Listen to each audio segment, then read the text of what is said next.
ಹರೇ ಕೃಷ್ಣ ಎಲ್ಲರಿಗೂ. ಇಸ್ಕಾನ್ ಶ್ರೀ ರಾಧಾ ಗೋವಿಂದ ಮಂದಿರ ಮಂಗಳೂರು ಆಯೋಜಿಸಿದಂತ ಭಗವದ್ಗೀತಾ ಶ್ಲೋಕ ತರಗತಿಗೆ ತಮ್ಮೆಲ್ಲರಿಗೂ ಕೂಡ ಸ್ವಾಗತ. ಇಂದಿನ ತರಗತಿಯನ್ನು ನಾವು ಮಂಗಳಾಚರಣೆಯ ಜೊತೆಗೆ ಪ್ರಾರಂಭ ಮಾಡೋಣ. ನೀವೆಲ್ಲರೂ ಕೂಡ ಅನ್ಮ್ಯೂಟ್ ಮಾಡ್ಕೊಳ್ಬಹುದು ಮಂಗಳಾಚರಣೆಯನ್ನ ಹೇಳಲಿಕ್ಕೆ. ಓಕೆ ಮಾತಾಜಿ. ನಾನು ಹೇಳ್ತೇನೆ, ನಾನು ಹೇಳಿದ್ಮೇಲೆ ನೀವು ರಿಪೀಟ್ ಮಾಡಿ. ಓಕೆ ಮಾತಾಜಿ.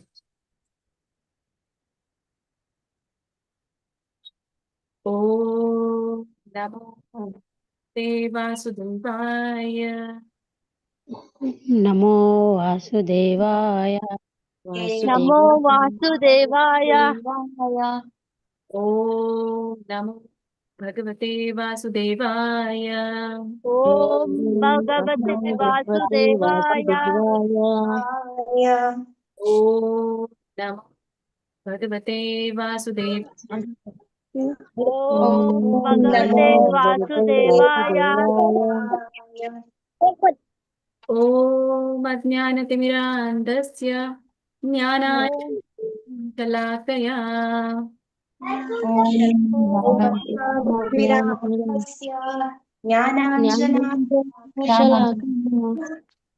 ಚಕ್ಷುರುನ್ಮಿಲಿತಂ ಯೇನ ತಸ್ಮೈ ಶ್ರೀ ಗುರುವೇ ನಮಃ. ಶ್ರೀ ಗುರುವೇ ನಮಃ. ಈಗ ಹೇಳಿರುವಂತದ್ದು ನಮ್ಮ ಆಧ್ಯಾತ್ಮಿಕ ಗುರುವಿಗೆ ಪ್ರಾರ್ಥನೆಗಳು, ಅಂದ್ರೆ ನಮ್ಮ ಗುರುವಿಗೆ ನಾವು ಪ್ರಾರ್ಥನೆಯನ್ನ ಸಲ್ಲಿಸಿದ್ವಿ. ಈಗ ನಾವು ಇಸ್ಕಾನ್ ಸಂಸ್ಥಾಪಕರಾದಂತಹ ಶ್ರೀಮತಿ ಶ್ರೀ ಭಕ್ತಿ ವೇದಾಂತ ಶ್ರೀಲ ಪ್ರಭುಪಾದ ಅವರಿಗೆ ಒಂದು ಪ್ರಣತಿಯನ್ನ ನಾವು ಸಲ್ಲಿಸೋಣ. ನಮ ಓಂ ವಿಷ್ಣುಪಾದಾಯ. ನಮೋ ವಿಷ್ಣುಪಾದಾಯ. ಕೃಷ್ಣ ಪ್ರೇಷ್ಠಾಯ ಭೂತಲೇ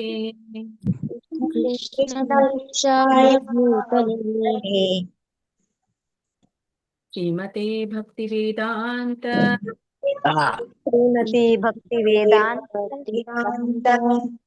ಸ್ವಾಮಿನ್ಯತೆ ನಾಮಿನೇ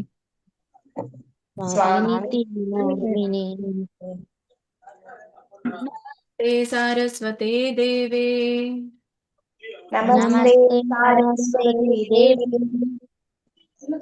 ಗೌರವಾಣಿ ಪ್ರಚಾರಿಣಿ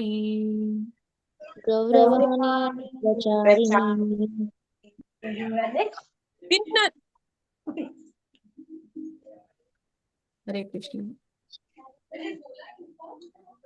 ನಿರ್ವಿಶೇಷ ಶೂನ್ಯವಾದಿ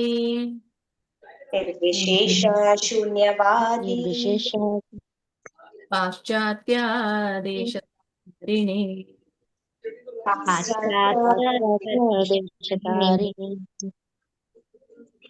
ಇದು ನಾವು ಶ್ರೀಲ ಪ್ರಭುಪಾದವ್ರಿಗೆ ನೀಡುವಂತ ಒಂದು ಪ್ರಣತಿ ಅಂತಂದ್ರೆ ಅವರಿಗೆ ಒಂದು ನಮನ. ಮುಂದೆ ಇರುವಂತದ್ದು ವ್ಯಾಸದೇವ ಮತ್ತೆ ನಾರಾಯಣ ಮತ್ತೆ ಸರಸ್ವತಿಗೆ ನಾವು ಸಲ್ಲಿಸುವಂತಹ ಒಂದು ನಮಸ್ಕಾರ. ಯಾಕಂದ್ರೆ ನಾವು ಭಗವದ್ಗೀತೆಯ ಶ್ಲೋಕ ಪಠಣ ಹೇಗೆ ಮಾಡುವುದು ಅಂತ ನಾವು ಕಲಿತಾ ಇದ್ದೇವೆ. ಅದಕ್ಕೋಸ್ಕರ ನಮ್ಗೆ ಈ ಶಾಸ್ತ್ರವನ್ನ ತಿಳ್ಕೊಳ್ಬೇಕು ಅಂತ ಅಂದ್ರೆ ನಮ್ಗೆ ಭಗವಂತ ನಾರಾಯಣ ಮತ್ತೆ ವ್ಯಾಸದೇವರ ಮತ್ತೆ ತಾಯಿ ಸರಸ್ವತಿಯ ಒಂದು ಅನುಗ್ರಹ ನಮ್ಗೆ ಬೇಕು. ಅದಕ್ಕೋಸ್ಕರ ನಾವು ಅವರಿಗೆ ನಮಸ್ಕಾರವನ್ನು ಸಲ್ಲಿಸೋಣ. ಸೊ ಅದಕ್ಕೆ ಇರುವಂತಹ ಮಂತ್ರ ನಾರಾಯಣ ನಮಸ್ಕೃತ್ಯಂ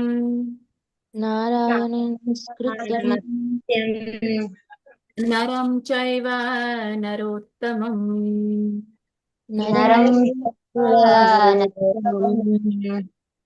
ದೇವೀಂ ಸರಸ್ವತೀ ವ್ಯಾಸಂ ಉದೀರಯೇತ್.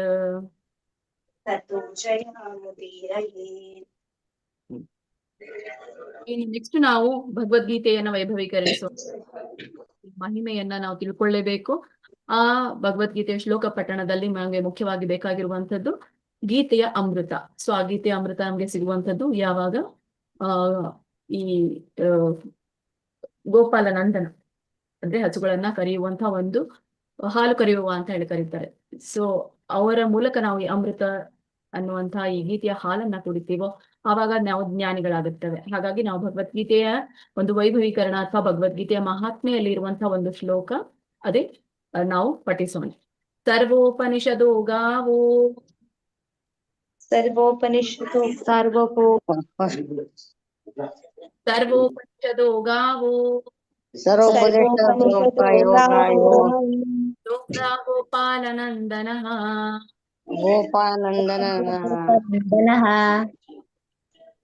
ಪಾರ್ಥೋ ವತ್ಸ ಸುಧೀರ್ಭೋಕ್ತಾ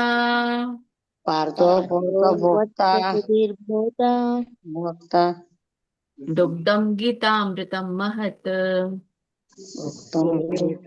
ಗೀತಾಮೃತಂ ಮಹತ್.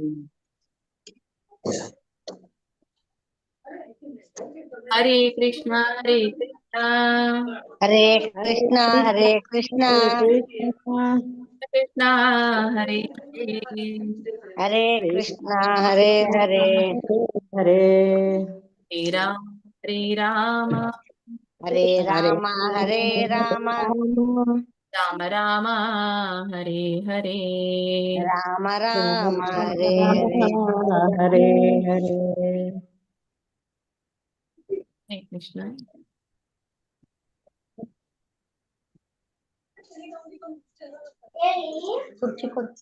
ಹರೇ ಕೃಷ್ಣ. ಮ್ಯೂಟ್ ಮಾಡ್ಕೊಳ್ಳಿ. ವಸುದೇವ ಸುತಂ ದೇವಂ ಕಂಸ ಚಾಣೂರಮರ್ದನಂ ದೇವಕೀ ಪರಮಾನಂದಂ ಕೃಷ್ಣಂ ವಂದೇ ಜಗದ್ಗುರುಂ.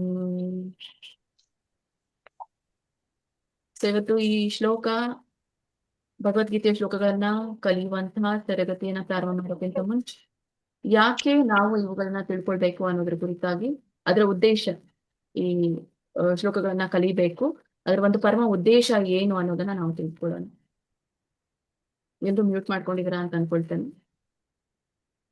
ಈ ಒಂದು ಶ್ಲೋಕ ತರಗತಿಯ ಒಂದು ಉದ್ದೇಶ ಏನು ಅಂತಂದ್ರೆ, ಈ ಭಗವದ್ಗೀತೆಯಲ್ಲಿ ಇರುವಂತಹ ಎಲ್ಲ ಶ್ಲೋಕಗಳು ಕೂಡ ಹೃದಯ ಸ್ಪರ್ಶಿ ಆಗಿರುವಂತದ್ದು.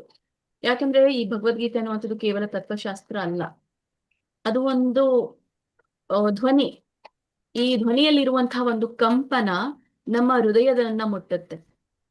ಹಾಗಾಗಿ ನಾವು ಶ್ಲೋಕಗಳನ್ನ ಸರಿಯಾಗಿ ಪಠಿಸುವ ಮೂಲಕ ಆ ಶ್ಲೋಕಗಳಲ್ಲಿರುವಂತಹ ಪ್ರತಿಯೊಂದು ಸಾಲುಗಳನ್ನ ಸರಿಯಾಗಿ ಉಚ್ಚಾರಣೆಯನ್ನ ಮಾಡುವುದರ ಮೂಲಕ ಅದನ್ನ ನಾವು ಕಲಿಬೇಕು ಅಂತ. ಇದರಿಂದ ನಮ್ಗೆ ಏನಾಗತ್ತೆ? ಇದರಿಂದ ನಮ್ಗೆ ನಮ್ಮ ಮನಸ್ಸು ಮತ್ತೆ ಹೃದಯ ಶುದ್ಧೀಕರಿಸಲ್ಪಡುತ್ತೆ ಅನ್ನೋದನ್ನ ಹೇಳ್ತಾರೆ. ಈ ಒಂದು ಶ್ರೀಕೃಷ್ಣನ ಮಾತುಗಳಲ್ಲಿ ಹೇಳೋದಾದ್ರೆ, ಈ ಕೃಷ್ಣನ ಮಾತುಗಳೆಲ್ಲವೂ ಕೂಡ ಈ ಭಗವದ್ಗೀತೆಯಲ್ಲಿ ಏನೇನಿದೆಯೋ ಇದಕ್ಕೆ ಶಬ್ದ ಬ್ರಹ್ಮ ಅಂತ ಹೇಳಿ ಕರೀತಾರೆ. ಅಂದ್ರೆ ಭಗವಂತನ ಈಗಾಗಲೇ ತುಂಬಾ ಅವತಾರಗಳನ್ನ ನಾವು ಕಂಡಿದ್ದೇವೆ. ಬಹಳಷ್ಟು ಅವತಾರಗಳು ನಿಮ್ಗೆ ಎಲ್ಲರಿಗೂ ಗೊತ್ತು. ಕೃಷ್ಣ ತರಗತಿಯಲ್ಲೂ ಕೂಡ ನೀವು ಅವುಗಳನ್ನ ತಿಳ್ಕೊಳ್ತಾ ಇದ್ದೀರಾ. ಈ ಕೃಷ್ಣನ ಮಾತುಗಳಿಗೆ ಶಬ್ದ ಬ್ರಹ್ಮ ಅಂತ ಕರೀತಾರೆ. ಹಾಗಾಗಿ ಪವಿತ್ರವಾದಂತಹ ಶಬ್ದದ ಅವತಾರನೇ ಈ ಭಗವದ್ಗೀತೆ. ಹಾಗಾಗಿ ಈ ಅವತಾರವನ್ನ ನಾವು ಸರಿಯಾಗಿ ಸವಿಬೇಕು ಅಂತ ಹೇಳಲಾಗುತ್ತೆ. ಹಾಗಾಗಿ ಯಾವಾಗ ಈ ಶಬ್ದ ಅನ್ನುವಂತಹ ಅವತಾರ ಈ ಭಗವದ್ಗೀತೆಯಲ್ಲಿ ಭಗವಂತ ಇದ್ದಾನೋ, ಅವುಗಳನ್ನ ನಾವು ಧ್ವನಿಯ ಕಂಪನಗಳ ಮೂಲಕ ತಿಳಿದುಕೊಂಡಾಗ, ಅವುಗಳನ್ನ ಕಲಿತಾಗ ಏನಾಗುತ್ತೆ? ಸ್ವಯಂ ಚಾಲಿತವಾಗಿ ನಮ್ಮ ಮನಸ್ಸು ಹೃದಯ ಶುದ್ಧೀಕರಿಸಲ್ಪಡುತ್ತೆ ಅನ್ನೋದನ್ನ ನಾವು ತಿಳ್ಕೊಳ್ತೇವೆ. ಶ್ರೀಲ ಪ್ರಭುಪಾದರು ನಮ್ಗೆ ಹೇಳಿದ್ದಾರೆ, ಯಾವುದು ಒಂದು ಪದ, ಒಂದು ಶ್ಲೋಕದಲ್ಲಿರುವಂತಹ ಒಂದು ಪದವನ್ನ ನಾವು ಉಚ್ಚರಿಸಿದ್ರು ಕೂಡ ನಮ್ಮ ಮನಸ್ಸು ಶುದ್ಧೀಕರಿಸಲ್ಪಡುತ್ತೆ. ಒಂದು ಶ್ಲೋಕದ ಉಚ್ಚಾರಣೆ ನಾವು ಮಾಡಿದ್ರು ಕೂಡ ನಮ್ಮ ಮನಸ್ಸು ಶುದ್ಧೀಕರಿಸಲ್ಪಡುತ್ತೆ ಅನ್ನೋದನ್ನ ಶ್ರೀಲ ಪ್ರಭುಪಾದವರು ನಮ್ಗೆ ತಿಳಿಸ್ತಾರೆ. ಹಾಗಾಗಿ ಈ ಒಂದು ಉದ್ದೇಶ ಬಹಳ ಪ್ರಮುಖವಾಗಿರುವಂತದ್ದು, ನಾವು ಶ್ಲೋಕಗಳನ್ನ ಕಲಿಯುವಂಥದ್ದು. ಇದು ಒಂದು ತರನಾದಂತಹ ನಿಮಗೆ ಶ್ಲೋಕಗಳನ್ನ ಯಾಕೆ ನಾವು ತಿಳ್ಕೊಳ್ಬೇಕು, ಕಲಿಬೇಕು ಅನ್ನುವಂಥ ಉದ್ದೇಶ. ಈಗ ಈ ಒಂದು ಪಠಣ ಮಾಡುವಾಗ ಇರುವಂತಹ ಸಾಮಾನ್ಯ ಮಾರ್ಗಸೂಚಿಗಳು, ಇವುಗಳನ್ನ ಎಲ್ರು ಕೂಡ ಸರಿಯಾಗಿ ತಿಳ್ಕೊಳ್ತೀರಿ ಅಂತ ಅನ್ಕೊಳ್ತಾನೆ. ಯಾಕಂದ್ರೆ ಈಗಾಗಲೇ ನಿಮ್ಗೆ ಒಂದ್ ಸುತ್ತಾಗೋಗಿದೆ ಶ್ಲೋಕಗಳ ಪಠಣ ಅಂತ ಹೇಳಿ, ಅವುಗಳನ್ನ ಅಲ್ಲಿನೂ ಕೂಡ ನೀವು ಕಲ್ತ್ಕೊಂಡಿದ್ದೀರಾ. ಈಗ ಕೆಲವೊಂದು ಮಾರ್ಗಸೂಚಿಗಳನ್ನ ಹೇಳೋಣ. ಯಾಕಂದ್ರೆ ಇವನು ಥ್ರೂ ಔಟ್ ದ ಕ್ಲಾಸ್, ಈ ಪೂರ್ಣ ತರಗತಿ ಆಗುವವರೆಗೂ ಕೂಡ ಈ ಮಾರ್ಗಸೂಚಿಗಳನ್ನ ನೀವು ಅನುಸರಿಸಬೇಕು. ಯಾವ್ಯಾವುದು ಅಂದ್ರೆ, ಮೊದಲನೇದಾಗಿ ಉಚ್ಚಾರಣೆ ಅನ್ನುವಂಥದ್ದು. ಇಲ್ಲಿ ಉಚ್ಚಾರಣೆ ಅಂತಂದಾಗ ನಾವು ಕೆಲವೊಂದನ್ನ ದೀರ್ಘವಾಗಿ ಉಚ್ಚಾರಣೆ, ಕೆಲವೊಂದು ನಾವು ಒಂದು ಮಾತ್ರೆಯಲ್ಲಿ ಉಚ್ಚಾರಣೆಯನ್ನ ಮಾಡ್ತೇವೆ. ಕೇಳಿಸ್ತಾ ಇದೆಯಾ ಎಲ್ರಿಗೂ? ಕೇಳಿಸ್ತಾ ಇದೆ ಮಾತಾಜಿ. ಕೇಳಿಸ್ತಾ ಇದೆ ಮಾತಾಜಿ. ಸರಿ, ಧನ್ಯವಾದ. ಮ್ಯೂಟ್ ಮಾಡ್ಕೊಳ್ಳಿ, ಮ್ಯೂಟ್ ಮಾಡ್ಕೊಳ್ಳಿ. ದೀರ್ಘವಾದ ಉಚ್ಚಾರಣೆಗಳು ಮತ್ತೆ ಸಣ್ಣ ಪ್ರಮಾಣದ ಉಚ್ಚಾರಣೆಗಳು ಅಂತ ಕರಿತೇವೆ. ಇದಕ್ಕೆ ನಾವು ದೀರ್ಘ ಸ್ವರಗಳು ಅಂತ ಕೂಡ ಕರಿತೇವೆ, ಸ್ವರಗಳು ಅಂತ ಹೇಳಿ ಕರಿತೇವೆ. ಅಂದ್ರೆ ಅವುಗಳ ಮೇಲೆ ನಾವು ಕೊಡುವಂತ ಒತ್ತಡನೇ ಉಚ್ಚಾರಣೆ ಅಂತ ಕರೀತೇವೆ. ದೀರ್ಘವಾಗಿ ಉಚ್ಚಾರಣೆ ಮಾಡುವಾಗ ಹೆಚ್ಚು ಒತ್ತಡವನ್ನ ಕೊಡ್ತೇವೆ. ಸ್ವರಗಳನ್ನ ಚಿಕ್ಕ ಪ್ರಮಾಣದಲ್ಲಿ ನಾವು ಉಚ್ಚಾರಣೆಯನ್ನ ಮಾಡುವಾಗ ಕಡಿಮೆ ಪ್ರಮಾಣದಲ್ಲಿ ನಾವು ಒತ್ತನ್ನ ಕೊಡ್ತೇವೆ. ಉದಾಹರಣೆಗೆ ಯೋಗ. ಯೋಗ ಅಂತಂದಾಗ ನಾವು ಅಂತ್ಯದಲ್ಲಿ ಯೋಗ ಅಂತ ಹೇಳ್ತೇವಲ್ಲ, ಅಲ್ಲಿ ನಾವು ಹೆಚ್ಚಾಗಿ ಒತ್ತನ್ನ ಕೊಡಲ್ಲ. ಆದ್ರೆ ನಾವು ಯೋಗ ಅಂತ ಹೇಳಿದಾಗ ಅಲ್ಲಿ ಹೆಚ್ಚು ಒತ್ತಡವನ್ನ ಕೊಡ್ತೇವೆ ನಮ್ಮ ಧ್ವನಿಯಲ್ಲಾಗಿರ್ಬಹುದು ಅಥವಾ ನಮ್ಮ ಉಚ್ಚಾರಣೆಯಲ್ಲಾಗಿರ್ಬಹುದು. ಹಾಗೆ ನಾವು ಉಚ್ಚಾರಣೆಯಲ್ಲಿ ಗಮನವನ್ನ ವಹಿಸಬೇಕು. ಎಲ್ಲಿ ನಾವು ದೀರ್ಘವಾಗಿ ಉಚ್ಚಾರಣೆಯನ್ನ ಮಾಡ್ಬೇಕು, ಎಲ್ಲಿ ನಾವು ಅಲ್ಪ ಪ್ರಮಾಣದಲ್ಲಿ ಉಚ್ಚಾರಣೆಯನ್ನ ಮಾಡ್ಬೇಕು, ಆ ಸ್ವರಗಳ ಒಂದು ಮಿಶ್ರಣವನ್ನ ನಾವು ತಿಳಿದುಕೊಳ್ಬೇಕು ಅನ್ನೋದನ್ನ. ಮತ್ತೆ ಇನ್ನೊಂದು ರೀತಿಯಾಗಿರುವಂತದ್ದು ಈ ಇದಕ್ಕೆ ಇಂಗ್ಲಿಷ್ ನಲ್ಲಿ ಮೀಟರ್ ಅಂತ ಕರೀತಾರೆ, ಕನ್ನಡದಲ್ಲಿ ಇದಕ್ಕೆ ಛಂದಸ್ಸು ಅಂತ ಕರೀತಾರೆ. ಈಗಾಗಲೇ ನೀವೆಲ್ಲರೂ ಕೂಡ ತಿಳ್ಕೊಂಡಿರುವಂತದ್ದು ಕನ್ನಡದಲ್ಲಿ ಛಂದಸ್ಸಿನ ಮೂಲಕನೇ ಈ ಶ್ಲೋಕಗಳಾಗಿರ್ಬಹುದು, ಈ ಕವಿತೆಗಳಾಗಿರಬಹುದು, ಅವುಗಳನ್ನ ನೋಡ್ತೇವೆ. ಸೊ ಪ್ರತಿಯೊಂದು ಶ್ಲೋಕವು ಈ ಭಗವದ್ಗೀತೆಯಲ್ಲಿ ಇರುವಂತದ್ದು ಒಂದು ಲಯ ಇದೆ, ಲಯದಿಂದ ಹರಿಯುತ್ತೆ. ಹಾಗಾಗಿ ಪ್ರತಿಯೊಬ್ಬರು ಕೂಡ ಉಚ್ಚಾರಣೆ ಮಾಡುವಾಗ ಆ ಲಯ ಬೇರೆ ಬೇರೆ ಆಗಿರಬಹುದು. ಈಗ ನಾನ್ ಹೇಳುವ ಲಯ ಆಗಿರ್ಬಹುದು, ಪ್ರೀವಿಯಸ್ ಆಗಿ ಕಲಿಸುವವರು ಬೇರೆ ಆಗಿ ಹೇಳಿರ್ಬಹುದು, ಅಥವಾ ನೀವು ಎಲ್ಲಿ ಕೇಳ್ತಿರೋ ಅಲ್ಲಿ ಲಯ ಬೇರೆ ಆಗಿರಬಹುದು. ಸೊ ಆ ಲಯ ಬೇರೆ ಆಗಿದ್ರು ಕೂಡ ಒಂದೇ ತರನಾದಂತಹ ಒಂದು ಹರಿವನ್ನ ಹೊಂದಿರುತ್ತೆ ಅಂತ ಹೇಳಿ. ಹಾಗಾಗಿ ಹೆಚ್ಚಾಗಿ ಸಾಮಾನ್ಯವಾಗಿ ಈ ಭಗವದ್ಗೀತೆಯನ್ನ ಕಲೀಲಿಕ್ಕೆ ಬಳಸುವಂಥದ್ದು ಅನುಷ್ಠುಭ ಮೀಟರ್ ಅಂತ ಹೇಳಿ ಕರೀತಾರೆ. ಅನುಷ್ಠುಭ ಮೀಟರ್ ಅಂತ. ಇದಕ್ಕೆ ಈ ಪ್ರತಿಯೊಂದು 3 ಶಬ್ದದಲ್ಲಿ ಅಂದ್ರೆ 8 ಪದಗಳು ಬರುತ್ತೆ, 8 ಉಚ್ಚಾರಾಂಶಗಳಿರುತ್ತೆ. ಅಂದ್ರೆ 8 ಪದಗಳ ಉಚ್ಚಾರಣೆಯನ್ನ ಮಾಡಿದಾಗ ಅಲ್ಲಿ ನಾವು ಫುಲ್ ಸ್ಟಾಪ್ ಅನ್ನ ಇಡ್ತೇವೆ. ಸೊ ಇದು ಹಾಗಾಗಿ ಅಲ್ಲಿ ವಿಸರ್ಗ ಅನ್ನುವಂಥದ್ದು. ವಿಸರ್ಗ ಅಂತಂದ್ರೆ ನೀವು 2 ಡಾಟ್ ಬರೀತೀರಾ ನೋಡಿ, ಆಹಾ ಅಂತ ಹೇಳಿ ಕರೀತಾರೆ. ಸೊ ಉದಾಹರಣೆಗೆ ನಾನು ಇಲ್ಲಿ ನಿಮ್ಗೆ ಏನ್ ಶೇರ್ ಮಾಡ್ತಾ ಇದ್ದೀನಿ, ಇಲ್ಲಿ ಒಂದು ಉದಾಹರಣೆ ಕೊಡ್ತೇನೆ. ಇಲ್ಲಿ ಯಹ ಅಂತ ಇದೆ ನೋಡಿ, ಇಲ್ಲಿ ಕಾಣಿಸ್ತಾ ಇದೆ ಅನ್ಕೊಳ್ತೇನೆ. ಗೀತಾ ಶಾಸ್ತ್ರಂ ಇದಂ ಪುಣ್ಯಂ ಯಹ್ ಪಠೇತ್ ಪ್ರಯತಃ ಪುಮಾನ್ ಅಂತ ಹೇಳಿ. ಇಲ್ಲಿ ನಾವು ಉಚ್ಚಾರಣೆ ಮಾಡುವಾಗ ಗಮನವಿಟ್ಟು ಕೇಳಿ, ಯಹ್ ಅಂತ ಹೇಳಿದಾಗ ಇಲ್ಲಿ ಯಹ ಅಂತ ಹೇಳಿ ನಮ್ಮ ಉಚ್ಚಾರಣೆ ಬರಲ್ಲ. ಯಾಕಂದ್ರೆ ವಿಸರ್ಗ ಅಂತಂದ್ರೆ ನಾವು ಹ ಅಂತ ತಗೊಳ್ತೇವೆ, ಯಹ ಅಂತ ಹೇಳಿ ಬರೋದಿಲ್ಲ. ನೋಡಿ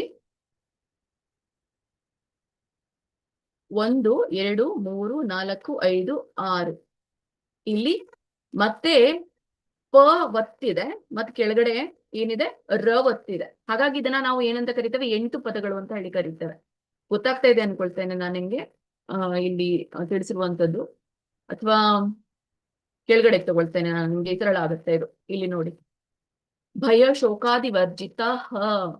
ಇಲ್ಲಿ ನಾವು ವಿಸರ್ಗವನ್ನ ಉಚ್ಚಾರಣೆಯನ್ನ ಮಾಡ್ತೇವೆ, ಉಚ್ಚರಿಸ್ತೇವೆ, ಧ್ವನಿಯನ್ನ ಮಾಡ್ತೇವೆ. ಆದ್ರೆ ಕೆಲವೊಂದು ಕಡೆ ಧ್ವನಿ ಬರಲ್ಲ, ವಿಸರ್ಗದ ಧ್ವನಿ ಬರಲ್ಲ. ಇದೆರಡು ಎಂಡಿಗಿದೆಯಲ್ಲ, ಅಹದ ಒಂದು ಉಚ್ಚಾರಣೆ ಬರೋದಿಲ್ಲ. ಉದಾಹರಣೆಗೆ ಇಲ್ಲಿ ಮೇಲೆ ನಾನು ತಗೊಂಡಿದೆಯಲ್ಲ ಇದನ್ನು, ಯಹ್ ಪಠೇತ್ ಪ್ರಯತಃ ಉಮಾನ್. ಇಲ್ಲಿ ಯಹ್ ಅಂತ ಏನಿದೆಯಲ್ಲ ಇದು ಉಚ್ಚಾರಣೆ ಬರಲ್ಲ, ಯಾಕಂದ್ರೆ ಇಲ್ಲಿ ಕೂಡ ವಿಸರ್ಗ ಇದೆ. ಈಗ ಮಾತಾಜಿಯವರು ಅದು 2 ಡಾಟ್ ಬಂದ್ಬಿಟ್ರೆ ಅದು ಹ ಅಂತ ಉಚ್ಚಾರಣೆ ಮಾಡ್ಬೇಕು ಅಂತ ಹೇಳಿದ್ದೇವೆ.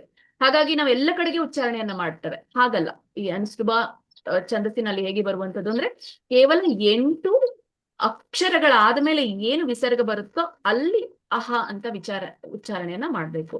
ಹಾಗಾಗಿ ಇಲ್ಲಿ ಭಯ ಶೋಕಾದಿ ವರ್ಜಿತ ಹ ಅಂತ ಬರುತ್ತೆ. ಇಲ್ಲಿ ಯಹ್ ಪಠೇತ್ ಪ್ರಯತಃ ಪುಮಾನ್. ಯಹ್ ಪಠೇತ್, ಯಹ ಅನ್ನೋದಿಲ್ಲ ಇಲ್ಲಿ. ಯಹ್ ಪಠೇತ್ ಪ್ರಯತಃ ಪುಮಾನ್ ಅಂತ ಹೇಳಿ ಕರಿತೇವೆ. ಸೊ ಕೇವಲ ತಕ್ಕೆ ನಾವು ಏನು ಕೊಡ್ತಾ ಇದ್ದೇವೆ, ವಿಸರ್ಗನ ಕೊಡ್ತಾ ಇದ್ದೇವೆ. ತಕ್ಕೆ ವಿಸರ್ಗನ ಕೊಡ್ತಾ ಇದ್ದೇವೆ. ತಹ ತಹ, ತ ಪ್ಲಸ್ ಅ ಕುಡಿದಾಗ ತ ಆಗುತ್ತೆ ಅಲ್ವಾ. ಇಲ್ಲಿ ಯಾವ್ದು ಸ್ವರ ಇದೆ, ಅ ಸ್ವರ ಇದೆ. ಹಾಗಾಗಿ ನಾನು ತಕ್ಕೆ ಅ ಕೂಡಿಸ್ತಾ ಇದ್ದೇನೆ. ಒಂದ್ ವೇಳೆ ಹಿಂದಿನ ಒಂದು ಪದ, ಆ ಪದದ ಒಂದು ಸ್ವರ ಬೇರೆ ಇದ್ದಾಗ ಆ ಹನು ಕೂಡ ಅದೇ ತರ ಉಚ್ಚಾರಣೆಯನ್ನ ಮಾಡ್ತೇವೆ. ಉದಾಹರಣೆಗೆ ನೋಡಿ, ಇಲ್ಲಿ ಕಿಮನ್ನೈಶಾಸ್ತ್ರ ವಿಸ್ತರೈಹಿ, ಐ ಅಂತೀವಲ್ಲ ನಾವು, ರೈ ಅಂದಾಗ ರೈ ಬರುತ್ತೆ. ಹಾಗಾಗಿ ನಾವು ಅಹ ಉಚ್ಚಾರಣೆ ಮಾಡುವಾಗ ಕೂಡ ವಿಸ್ತರೈಹಿ ಅಂತ ಹೇಳ್ಬೇಕು, ವಿಸ್ತರಹ ಅಂತ ಹೇಳಲ್ಲ ಅಲ್ಲಿ, ವಿಸ್ತರೈಹಿ ಅಂತ. ಸಾಮಾನ್ಯವಾಗಿ ನಿಮ್ಗೆಲ್ರಿಗೂ ಕೂಡ ಇದು ಗೊತ್ತಿರ್ಬೋದು. ಮತ್ತೆ ನಾನು ಇದರ ಮನನ ಮಾಡ್ತಾ ಇದ್ದೇನೆ. ಒಂದ್ ವೇಳೆ ಆ ಇತ್ತು ಅಂತಂದ್ರೆ ರಾಹ, ಅದೇನ್ ವಿಸರ್ಗ ಹಿಂದಿನ ಪದ ಇರುತ್ತೋ ಆ ಪದಾನೇ ಹ ಉಚ್ಚಾರಣೆ ಬರುತ್ತೆ. ಆ ಇದ್ರೆ ತಹ, ತ ಇದ್ರೆ ತಹ, ತೈ ಇದ್ರೆ ತೈಹಿ. ಸೊ ಈ ತರ ಬರುತ್ತೆ. ಸೊ ಇದು ಒಂದು ಸಾಮಾನ್ಯವಾಗಿ ನಿಮಗೆ ಗೊತ್ತಿರುವಂತಹ ವಿಚಾರಗಳು. ಗೊತ್ತಿಲ್ಲದೆ ಇದ್ರೆ ಇವುಗಳನ್ನ ತಿಳ್ಕೊಳ್ಬೇಕು. ಸೊ ಇಲ್ಲಿ ಅನಿಸುವ ಮೀಟರ್ ಅನ್ನ ನಾವು ಪ್ರತಿ ಒಂದು 3 ಶಬ್ದಗಳಿಗೆ 8 ಉಚ್ಚಾರಾಂಶಗಳಾಗಿ ನಾವು ಬಳಸ್ತೇವೆ ಇದನ್ನ. ಸೊ ಇದು ಅಷ್ಟು ಡಿಫಿಕಲ್ಟ್ ಅಲ್ಲ. ಇದನ್ನೆಲ್ಲ ನೀವು ತಿಳ್ಕೊಳ್ಬೇಕಾಗಿಲ್ಲ. ಬಟ್ ಗೊತ್ತಿರ್ಲಿ ನಾನು ಯಾವಾಗ ಏನನ್ನ ಉಚ್ಚಾರಣೆ ಮಾಡ್ಬೇಕು ಅನ್ನೋದು ಗೊತ್ತಿರ್ಲಿ ನಿಮ್ಗೆ. ಸರಿ. ಮತ್ತೆ ನೀವು ಓದ್ತಾ ಇರುವಾಗ ಮಾತ್ರ ಗಮನವನ್ನ ಹರಿಸಬೇಡಿ. ಯಾರು ಇನ್ನೊಬ್ರು ಓದ್ತಾ ಇರುವಾಗ ಕೂಡ ಆ ಪದವನ್ನ ಹೇಗೆ ಉಚ್ಚಾರಣೆ ಮಾಡ್ತಾ ಇದ್ದಾರೆ ಅನ್ನೋದನ್ನ ನಾವು ತಿಳ್ಕೊಳ್ಬೇಕು. ಯಾಕಂದ್ರೆ ಈಗಲ್ಲ ನೀವು ಬಿಗ್ನರ್ಸ್ ಇದ್ದೀರಾ. ಬಿಗ್ನರ್ಸ್ ಇರುವಾಗ ನಾವು ತಪ್ಪಾದ್ರೂ ಕೂಡ ಭಗವಂತ ಕ್ಷಮಿಸ್ತಾನೆ. ಆದ್ರೆ ಯಾವಾಗ ನಾವು ಹಂತ ಹಂತವಾಗಿ ಮುಂದೆ ಹೋದಾಗ ನಾವು ಮಾಡಿರುವಂತಹ ತಪ್ಪು ಅದೇ ಪಾಪವಾಗಿ ಪರಿಣಮಿಸುತ್ತೆ. ಹಾಗಾಗಿ ನಾವು ತಪ್ಪು ಶ್ಲೋಕನ ಓದಬಾರ್ದು ಅಂತ ಹೇಳುತ್ತೆ ಶಾಸ್ತ್ರ. ಅದಕ್ಕಾಗಿ ನಾವು ಏನೇ ಕಲ್ತ್ಕೊಂಡ್ರು ಕೂಡ ಪೂರ್ಣ ರೀತಿಯಾಗಿ ಕಲ್ತ್ಕೊಳ್ಳಿಕ್ಕೆ ಪ್ರಯತ್ನವನ್ನ ಮಾಡ್ಬೇಕು. ಯಾಕಂದ್ರೆ ನಾವೆಲ್ಲರೂ ಕೂಡ ಅಪರಿಪೂರ್ಣರು. ಆದ್ರೂ ಆ ಅಪರಿಪೂರ್ಣತೆಯನ್ನ ಪೂರ್ಣ ಮಾಡ್ಲಿಕ್ಕೆ ಮತ್ತೊಂದು ಶ್ಲೋಕವನ್ನ ನಮ್ಗೆ ಕೊಟ್ಟಿದ್ದಾರೆ. ಹೇಗೆ ಈ ಆದಂತಹ ತಪ್ಪುಗಳನ್ನ ನಾವು ಸುಧಾರಿಸ್ಕೊಳ್ಬೇಕು ಅಂತ ಹೇಳಿ. ಹಾಗೆ ಅದು ಕೊಟ್ಟಿದ್ದಾರೆ ಅನ್ನೋಕ್ಕೋಸ್ಕರ ನಾವು ತಪ್ಪು ಮಾಡಿ ಸುಧಾರಿಸ್ಕೊಳ್ಳೋದಲ್ಲ. ಸೊ ಹಾಗಾಗಿ ನಾನು ಆ ಶ್ಲೋಕ ನಿಮ್ಗೆ ಈಗ ಹೇಳಲ್ಲ. ಸೊ ಕೊನೆಗೆ ನಾವು ಆ ಯಾವ ಶ್ಲೋಕವನ್ನ ಉಚ್ಚಾರಣೆ ಮಾಡ್ಬೇಕು, ಯಾವಾಗ ನಮ್ಮ ಶ್ಲೋಕ ತಪ್ಪಾಗಿದ್ರೆ ನಾವು ಏನು ಆ ಶ್ಲೋಕ ಹೇಳ್ಬೇಕು ಅನ್ನೋದನ್ನ ನಾನು ನಿಮ್ಗೆ ಆಮೇಲೆ ಅದನ್ನ ಹೇಳ್ಕೊಡ್ತೇನೆ. ಈಗ ಉದಾಹರಣೆಗೆ ನಾವು ಪೂಜೆಯನ್ನ ಮಾಡ್ತೇವೆ ಮನೆಯಲ್ಲಿ. ಪೂಜೆಯನ್ನ ಮಾಡುವಾಗ ಕೂಡ ನಮ್ಮ ಕಡೆಯಿಂದ ಕೆಲವೊಂದು ತಪ್ಪುಗಳಾಗುತ್ತೆ. ತಪ್ಪುಗಳನ್ನ ಆದಾಗ ಅದನ್ನ ಸರಿದೂಗಿಸ್ಲಿಕ್ಕೆ ನಾವು ಒಂದು ಮಂತ್ರದ ಉಚ್ಚಾರಣೆಯನ್ನ ಮಾಡ್ತೇವೆ. ಬಹಳ ಜನರಿಗೆ ಗೊತ್ತಿರ್ಬೋದು. ಆವಾಹನಂ ನ ಜಾನಾಮಿ ನ ಜಾನಾಮಿ ವಿಸರ್ಜನಂ ಪೂಜಾಂ ಚೈವ ನ ಜಾನಾಮಿ ಕ್ಷಮಸ್ವ ಪರಮೇಶ್ವರ ಅಂತ ಹೇಳಿ. ಅಂದ್ರೆ ನನ್ಗೆ ಪೂಜೆ ಮಾಡ್ಲಿಕ್ಕೆ ಬರಲ್ಲ, ಪುರಸ್ಕಾರ ಮಾಡ್ಲಿಕ್ಕೆ ಬರಲ್ಲ, ನನ್ಗೆ ಹೇಗೆ ಆಚರಣೆ ಮಾಡ್ಲಿಕ್ಕೆ ಬರಲ್ಲ, ನನ್ನಿಂದ ಏನಾದ್ರೂ ಇದ್ರಲ್ಲಿ ತಪ್ಪಾದ್ರೆ ದಯವಿಟ್ಟು ನನ್ನ ಕ್ಷಮಿಸು ಅನ್ನುವಂತ ಒಂದು ಇದು ಒಂದು ಪೂಜೆ ಆದ್ಮೇಲೆ ಮಾಡುವಂತ ಮಂತ್ರ. ಹಾಗೇನೆ ಈ ಶ್ಲೋಕಗಳನ್ನು ಪಠಿಸಿದ ಮೇಲೆ ಇರುವಂತಹ ಒಂದು ಮಂತ್ರವನ್ನ ನಾನು ನಿಮ್ಗೆ ಹೇಳ್ಕೊಡ್ತೇನೆ. ಸೊ ಇಲ್ಲಿ ನಾನು ಏನೇನು ವಿಚಾರ ಮಾರ್ಗಸೂಚಿಯನ್ನ ಹೇಳಿದೆ. ಒಂದು ಉಚ್ಚಾರಣೆ, ಎರಡನೇದು ಛಂದಸ್ಸು, ಮೂರನೇದು ವಿರಾಮಗಳನ್ನ ಕೂಡ ನಾವು ನೋಡ್ಬೇಕು. ಸೊ ವಿರಾಮಗಳು ಅಂತಂದ್ರೆ ಇಲ್ಲಿ ಸಂಯುಕ್ತ ಪದಗಳ ಮಧ್ಯೆ ಇರುವಂತಹ ಒಂದು ಅಲ್ಪ ವಿರಾಮಗಳು. ಹರೇ ಕೃಷ್ಣ ಮಾತಾಜಿ, ಸಾರಿ ರೆಕಾರ್ಡಿಂಗ್ ಮಾತಾಜಿ ಲೈವ್ ಇದೆ ಮಾತಾಜಿ, ಯೂಟ್ಯೂಬ್ ಲೈವ್ ಇದೆ. ಇದೇನಾ? ಓಕೆ. ಹರೇ ಕೃಷ್ಣ. ವಿರಾಮಗಳು ಅಂತ ಈ ಸಂಯುಕ್ತ ಪದದ ಮಧ್ಯದಲ್ಲಿ ಬರುವಂತದ್ದು. ಸಂಯುಕ್ತ ಪದ ಅಂತ ನಾವು ಅದಕ್ಕೆ ಹೇಳ್ತೇವೆ, ಒಂದಕ್ಕಿಂತ ಹೆಚ್ಚು ಅಕ್ಷರಗಳು ಒಟ್ಟುಗೂಡಿದಾಗ ಅದಕ್ಕೆ ಸಂಯುಕ್ತ ಅಂತ ಕರೀತೇವೆ. ಸೊ ಸಂಯುಕ್ತ ಪದಗಳ ಮಧ್ಯದಲ್ಲಿ ಇರುವಂತಹ ಒಂದು ಪದಗಳ ಮಧ್ಯೆ ನಾವು ಏನ್ ಗ್ಯಾಪ್ ಕೊಡ್ತೀವೋ ಅದಕ್ಕೆ ನಾವು ಅಲ್ಪ ವಿರಾಮ ಅಂತ ಹೇಳಿ ಕರೀತೇವೆ ಅಲ್ಲ. ಸೊ ಹೀಗೆ ಸ್ವಾಭಾವಿಕವಾಗಿ ನಾವು ವಿರಾಮಗಳನ್ನ ಕೊಡುವಂಥದ್ದು ಎಲ್ಲಿ ಅನ್ನೋದನ್ನ ನಾನು ಹೇಳ್ತಾ ಹೋಗ್ತೇನೆ. ಸೊ ನಾವು ತಿಳ್ಕೊಳ್ಬೋದು. ಈಗ ಇಲ್ಲಿ ನೋಡಿ, ಮುಖ ಪದ್ಮಾದ್ವಿ ನಿಸೃತ ಅಂತ ಹೇಳ್ತೇವೆ.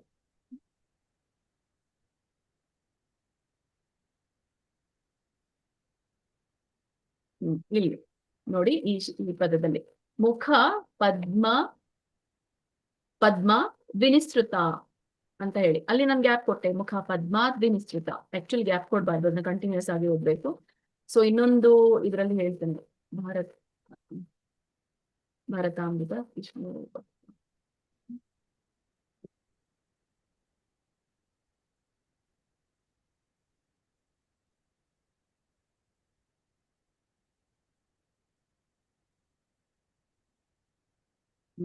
ಇಲ್ಲಿ ನೋಡಿ, ಸರ್ವ ಉಪನಿಷದೋಗಾವು ಅಂತ ಹೇಳಿ ಬರುತ್ತೆ. ಇಲ್ಲಿ ಬ್ರೇಕ್ ಮಾಡ್ತೀವಲ್ಲ, ಸರ್ವ ಉಪನಿಷತ್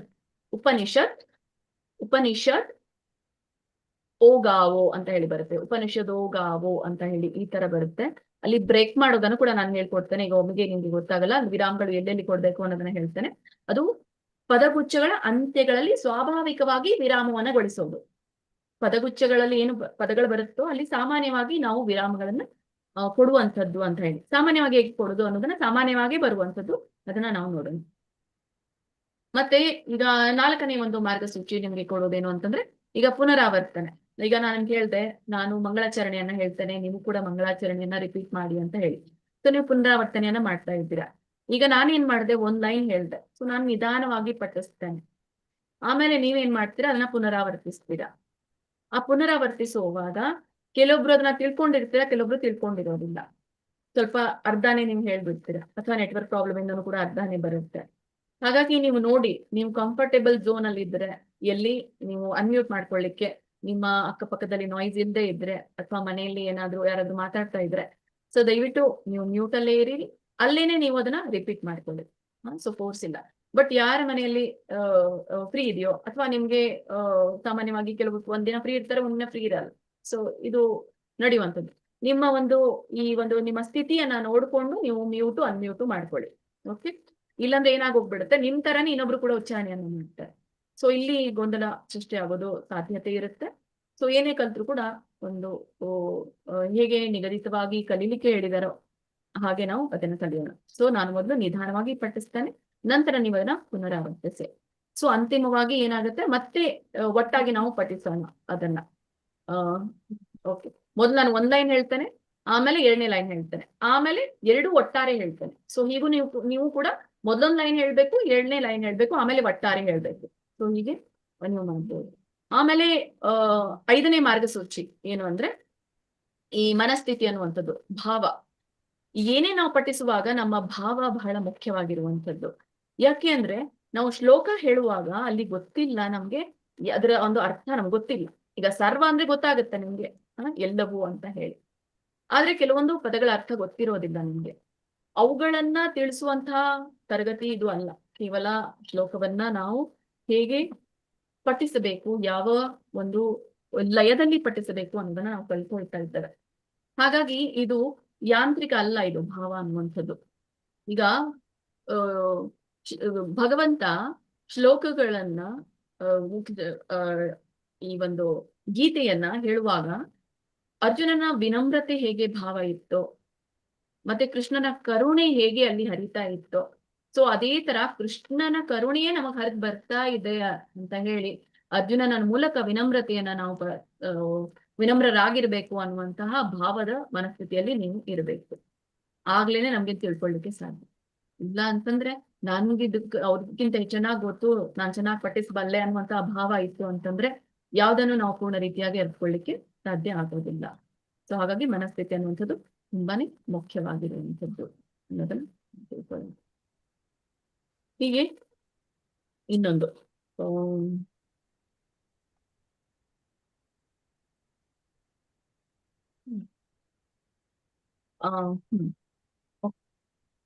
ಪ್ರಾರಂಭ ಮಾಡೋಣ. ಇವಾಗ ಸ್ವಲ್ಪ ಲೇಟ್ ಏನಾಗಲ್ಲ, ನಾನು ಎಂಡ್ 7 o'clock ಕಡಿಮೆ ಆಗ್ಬೋದು ಇವತ್ತು. ಈಗ ನಿಮ್ಗೆ ಯಾರಾದ್ರೂ ನನ್ಗೆ ಒಬ್ರು ಹೇಳ್ಬೇಕು, ಗೀತೆಯ ಮೊದಲ ಶ್ಲೋಕ ಯಾರಿಗಾದ್ರೂ ನೆನಪಿದ್ರೆ ಹೇಳಿ.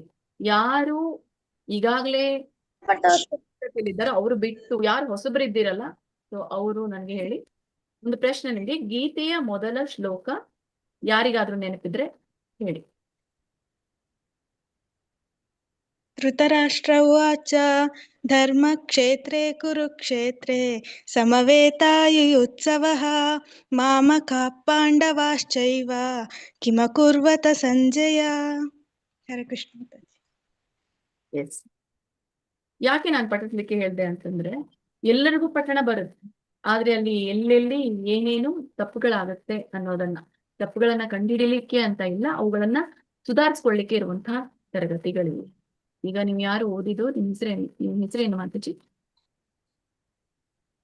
ಹರೇ ಕೃಷ್ಣ. ಪಲ್ಲವಿ ಮಾತಾಜಿ. ಪಲ್ಲವಿ ಮಾತಾಜಿ, ಧನ್ಯವಾದಗಳು ಮಾತಾಜಿ. ಸರಿ, ವೆರಿ ನೈಸ್. ಓಕೆ, ಸೊ ಈಗ ಓದಿದ್ರು ಇವರು. ಸೊ ಹೀಗೆ ಈ ಶ್ಲೋಕವನ್ನ ಓದುವಾಗ 3 ತರದ ವೇಗಗಳನ್ನ ನಾವು ನೋಡ್ತೇವೆ. ಒಂದು ನಿಧಾನ, ಇನ್ನೊಂದು ಮಧ್ಯಮ, ಮತ್ತೆ ವೇಗ. ನಿಧಾನವಾಗಿ ಇದು 3 ತರನಾದಂತ ವೇಗ, ನಿಧಾನ, ಮಧ್ಯಮ ಮತ್ತೆ ವೇಗವಾಗಿ ಓದುವಂಥದ್ದು. ನಿಧಾನ ಅಂತಂದ್ರೆ ನಿಧಾನವಾಗಿ ಯಾಕೆ ಓದ್ತೀವಿ ಅಂದ್ರೆ ಕಲೀಲಿಕ್ಕೆ ಓದ್ತೇವೆ ಅಲ್ಲ. ಈಗ ನೀವು ಯಾರೆಲ್ಲ ಇಲ್ಲಿ ಕಲಿಬೇಕು ಅಂತ ಇದೆಯೋ ಅವರು ನಿಧಾನವಾಗಿ ಓದಿದ್ರೆ ಮಾತ್ರ ತಿಳಿಯುತ್ತೆ, ನೆನ್ಪಿಟ್ಕೊಳ್ಳಿ.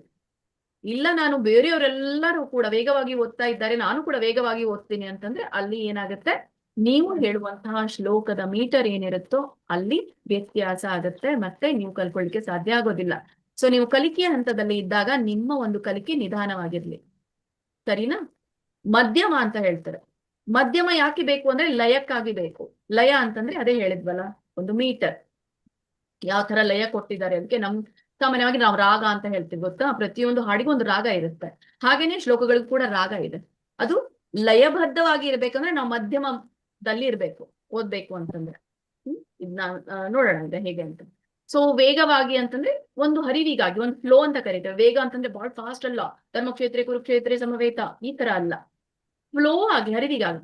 ಧರ್ಮಕ್ಷೇತ್ರೇ ಕುರುಕ್ಷೇತ್ರೇ ಸಮವೇತಾಯುಯುತ್ಸವ ಮಾಮಕಃ ಪಾಂಡವಾಶ್ಚೈವ ಹಿಮಕೂರ್ವತ ಸಂಜಯ. ಇದು ವೇಗನೂ ಇದೆ, ಇಲ್ಲಿ ಒಂದು ಹರಿವು ಇದೆ, ಒಂದಕ್ಕೊಂದು ಲಿಂಕ್ ಇಲ್ಲಿ ಬರ್ತಾ ಇದೆ. ಸೊ ವೇಗ ಅಂದ ತಕ್ಷಣ ಫಾಸ್ಟ್ ಆಗಿ ಹೇಳುವಂತಹ ವೇಗ ಇಲ್ಲಿ ಅಲ್ಲ. ಓಕೆ, ಸೊ ಫಸ್ಟ್ ಕಲಿಕೆಗಾಗಿರುವಂಥದ್ದು, ಮಧ್ಯಮ ಒಂದು ಲಯಕ್ಕಾಗಿ ಇರುವಂಥದ್ದು, ವೇಗ ಅನ್ನುವಂಥದ್ದು ಒಂದು ಫ್ಲೋಗಾಗಿ ಇರುವಂಥದ್ದು. ಇವುಗಳು ಏನಂತ ಕರಿತೇವೆ, ಶ್ಲೋಕದ 3 ವೇಗಗಳು ಅಂತ ಹೇಳಿ ನಾವು ಕರಿತೇವೆ. ಹೀಗೆ ನಾವು ಮಾಡ್ತಾ ಹೋಗೋಣ. ಸೊ ಎಲ್ರು ಕೂಡ ಹರೇ ಕೃಷ್ಣ ಮಹಾಮಂತ್ರವನ್ನ ಒಂದು ಸಲಿ ನಾವು ಪಠಿಸಿ ಇದನ್ನ ನಾವು ಪ್ರಾರಂಭ ಮಾಡೋಣ. ಅದಕ್ಕಿಂತ ಮುಂಚೆ ವಾಂಛಾಕಲ್ಪತರುಭ್ಯಶ್ಚ ಕೃಪಾ ಸಿಂಧುಭ್ಯ ಏವ ಚ ಪತಿತಾನಾಂ ಪಾವನೇಭ್ಯೋ ವೈಷ್ಣವೇಭ್ಯೋ ನಮೋ ನಮಃ. ಅನಂತ ಕೋಟಿ ವೈಷ್ಣವರಿಂದ ಕೀ ಜಯ. ಶಿಲ ಪ್ರಭುಪಾದ ಕೀ ಜಯ. ಹರೇ ಕೃಷ್ಣ ಹರೇ ಕೃಷ್ಣ ಹರೇ ಕೃಷ್ಣ ಕೃಷ್ಣ ಕೃಷ್ಣ ಹರೇ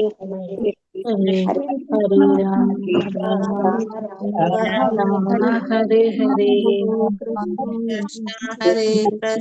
ಕೃಷ್ಣ ಕೃಷ್ಣ ಕೃಷ್ಣ ಹರೇ ಹರೇ ಹರೇ ರಾಮ ಹರೇ ರಾಮ ರಾಮ ರಾಮ ಹರೇ ಹರೇ ಕೃಷ್ಣ ಹರೇ ರಾಮ ಹರೇ ರಾಮ ರಾಮ ರಾಮ ಹರೇ ಹರೇ ಹರೇ ರಾಮ ಹರೇ ರಾಮ ಹರೇ ಕೃಷ್ಣ ಕೃಷ್ಣ ಕೃಷ್ಣ ಹರೇ ಹರೇ ಹರೇ ರಾಮ ರಾಮ ರಾಮ ಹರೇ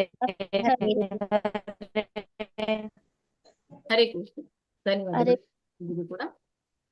ಈಗ ಯಾರೆಲ್ಲ ಇಲ್ಲಿ ಹೊಸಬ್ರಿದ್ಯೋ ನನಗೆ ಗೊತ್ತಾಗಲ್ಲ, ಯಾರು ಹೊಸಬ್ರು, ಯಾರು ಮಧ್ಯಮವಾಗಿ ನನ್ಗೆ ಹೇಳಲಿಕ್ಕೆ ಬರುತ್ತೆ, ಯಾರು ನನ್ಗೆ ಸಾಮಾನ್ಯವಾಗಿ ನಾನು ಹೇಳ್ತೇನೆ ಅಂತ ಇರುವವರು.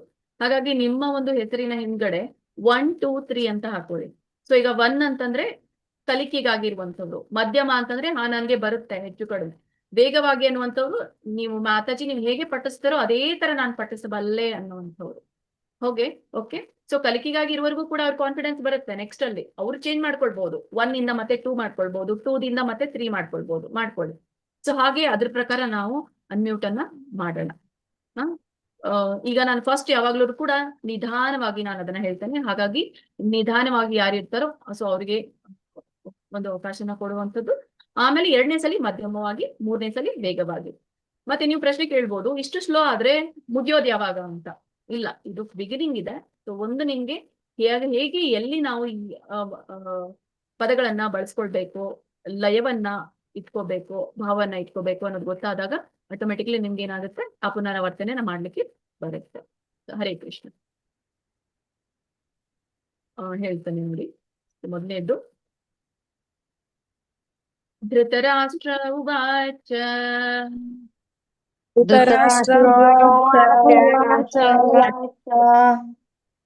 ಧರ್ಮಕ್ಷೇತ್ರೇ ಕುರುಕ್ಷೇತ್ರೇ ಧರ್ಮಕ್ಷೇತ್ರೇ ಕುರುಕ್ಷೇತ್ರೇ ಸಮವೇತ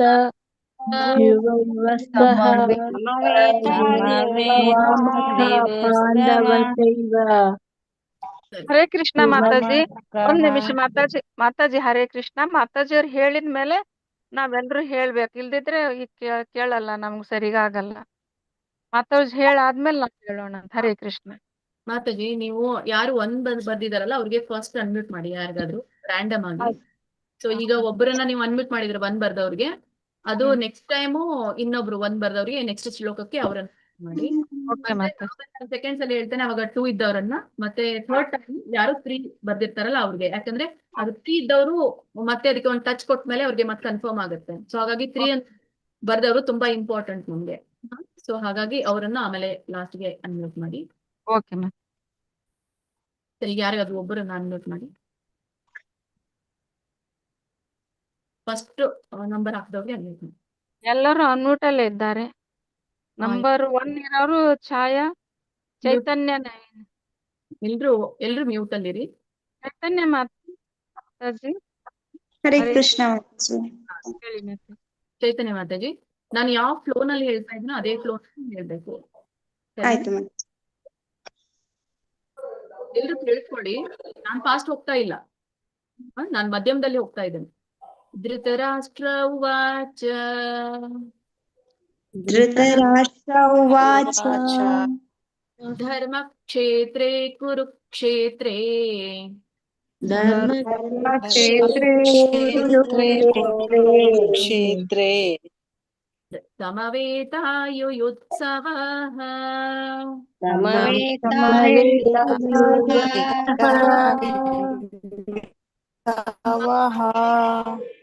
ಮಾಮಕ ಮಾಮಕ ಪಾಂಡವಾಶ್ಚೈವ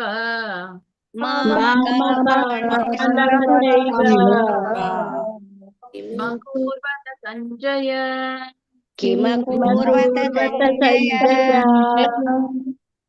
ಇಲ್ಲಿ ಗಮನಿಸಿ, ನಾನು ಹೇಳ್ತಾ ಇರೋದು ಯಾಕಂದ್ರೆ ಫಸ್ಟ್ ಶ್ಲೋಕ, ಇದನ್ನ ನಾನು ಒತ್ತು ಕೊಟ್ಟು ನಿಮ್ಗೆ ಹೇಗೆ ಹೇಳ್ಬೇಕು ಅನ್ನೋದನ್ನ ಹೇಳ್ತಾ ಇದ್ದೇನೆ.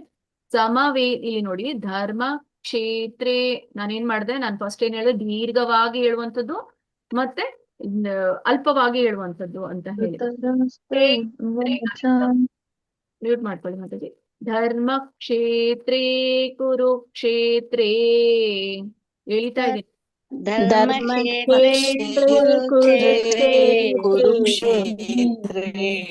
ರಿಪೀಟ್ ಮಾಡ್ಬೇಡಿ, ಕೇಳಿಸ್ಕೊಳ್ಳಿ. ಎಲ್ಲಿ ಎಳಿತಾ ಇದ್ದೀನಿ, ಕ್ಷೇತ್ರೇ ಕುರುಕ್ಷೇತ್ರೇ ಅಲ್ಲಿ ದೀರ್ಘವಾಗಿ ಬಂತು ನೋಡಿ. ಸೊ ಇವುಗಳನ್ನ ಗಮನಿಸಿ, ಕೆಲವೊಂದು ಮುಂದೆ ಹೋದಾಗ ಎರಡನೇ ಲೈನ್ ಅಲ್ಲಿ ಸಮವೇತಾವೇ ಎಳಿತಾ ಇದೆ ನೋಡಿ. ಸಮವೇತಾಯುಯುತ್ಸವ ಅಂತ ಹೇಳ್ತಾ ಇದೆ ನೋಡಿ. ಕೊನೆಗೆ ವಿಸರ್ಗ ಬಂತು ಅಲ್ಲ, ಯಾವಾಗ್ಲೂ 2 ಡಾಟ್ ಇದ್ರೆ ಅದಕ್ಕೆ ಏನಂತ ಕರೀತಾರೆ, ವಿಸರ್ಗ ಅಂತ ಹೇಳ್ತಾರೆ. ಸೊ ವಹ ಅಂತ ಹೇಳ್ಬೇಕು, ಸಮವೇತ ಯುತ್ಸವ. ಆಗ್ಲೇ ನಾನು ಹೇಳ್ದೆ 8 ಅಕ್ಷರಗಳಾದ ಮೇಲೆ ಬರುವಂತದ್ದನ್ನ ನಾವು ಉಚ್ಚಾರಣೆ ಮಾಡ್ಬೇಕು ಅಂತ, ಯಾವಾಗ ವಿಸರ್ಗ ಇದ್ದಾಗ. ನೋಡಿ 8 ಆಯ್ತಾ ಇಲ್ಲ, 4 ಇದು 4, ಆಮೇಲೆ ಏನ್ ಬಂತು ಇಲ್ಲಿ, ವಿಸರ್ಗ ಬಂತು. ಸೊ ನಾನು ಉಚ್ಚಾರಣೆ ಮಾಡ್ತಾ ಇದ್ದೇನೆ ವಹ ಅಂತ ಹೇಳಿ ಅಲ್ಲ, ವೇತಾಯುತ್ಸವ ಹೇಳ್ಬೇಕು.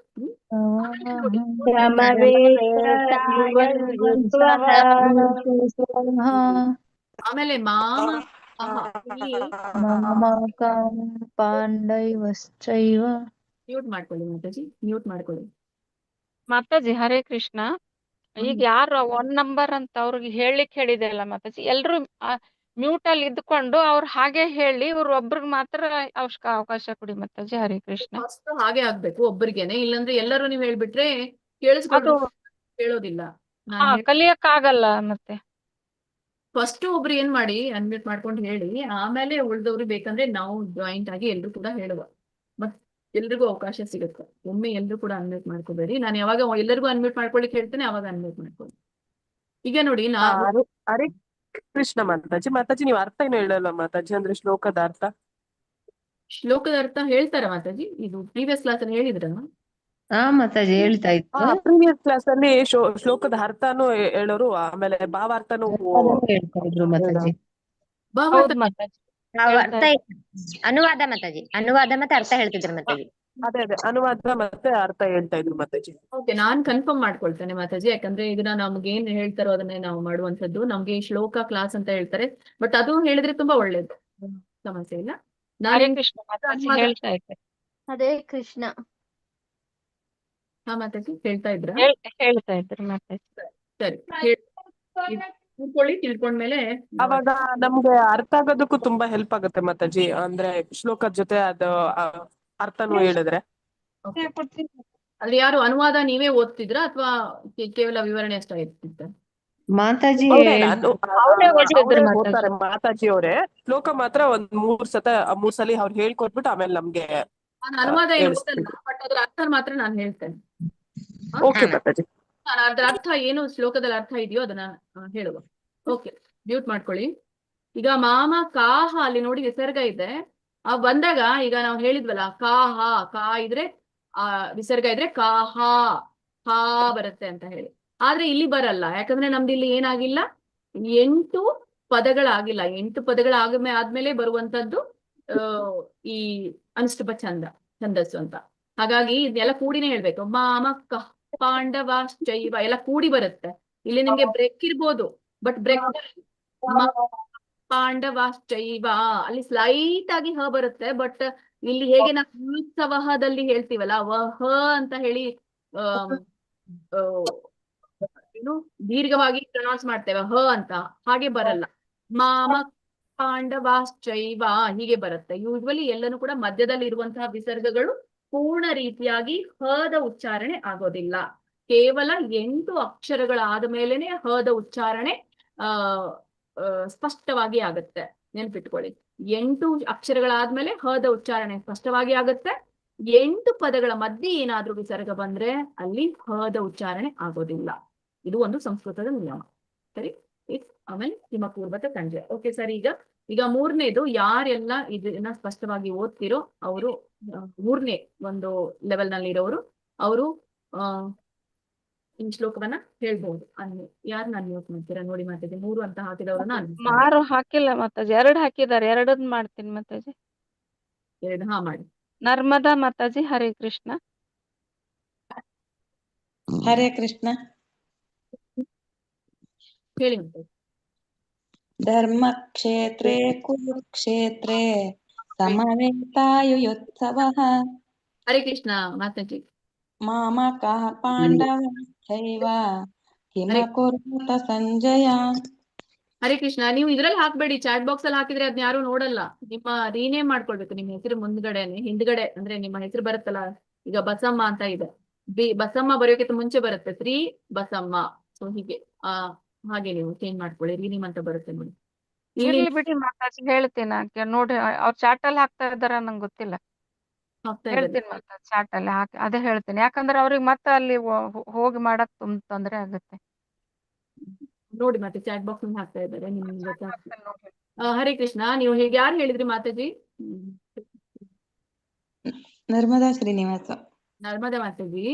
ಇಲ್ಲಿ ನೀವು ಏನು ಬದಲಾವಣೆ ಮಾಡ್ಕೋಬೇಕು ಅಂದ್ರೆ ಫಸ್ಟ್ ಸ್ಟಾರ್ಟಿಂಗ್ ಏನ್ ಧೃತರಾಷ್ಟ್ರ ಉವಾಚ ಇದೆಯಲ್ಲ ಅದನ್ನ ಹೇಳಿ ನಾವು ಯಾವಾಗ್ಲೂ ಹೇಳ್ಬೇಕು. ಯಾಕಂದ್ರೆ ಯಾರು ಹೇಳಿದ್ರು ಉವಾಚ ಅಂದ್ರೆ ಏನು? ಹೇಳಿದರು, ಧೃತರಾಷ್ಟ್ರ ಹೇಳಿದರು ಅಂತ, ಧೃತರಾಷ್ಟ್ರ ಹೀಗೆ ಹೇಳ್ಬಿಟ್ಟು ನಾವು ಹೇಳ್ಬೇಕು. ಸರಿ, ಓಕೆ ಮಾತಾಜಿ.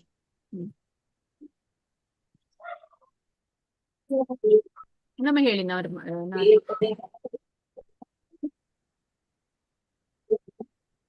ನರ್ಮದಾ ಮಾತಾಜಿ ಇನ್ನೊಮ್ಮೆ ಹೇಳ್ತೀರಾ? ಹೇಳ ಮಾತಾಜಿ ನಾನು. ನರ್ಮದಾ ಮಾತಾಜಿ ಹೇಳಿ, ಇನ್ನೊಂದ್ಸರಿ ಹೇಳಿ.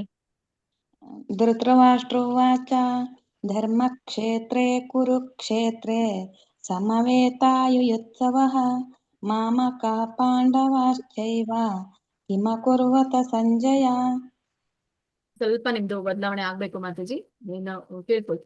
ಧರ್ಮಕ್ಷೇತ್ರೇ ಕುರುಕ್ಷೇತ್ರೇ ಧರ್ಮಕ್ಷೇತ್ರೇ ಕುರುಕ್ಷೇತ್ರೇ ಮಾಮಕಃ ಪಾಂಡವಾಶ್ಚೈವ ಕಿಮ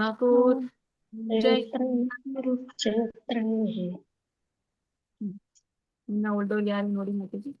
ಹೇಳ ಮಾತಾಜಿ. ನಾನೊಂದ್ಸತಿ ಹೋದ್ಲಾ ಮಾತಾಜಿ? ಶ್ಲೋಕ 1.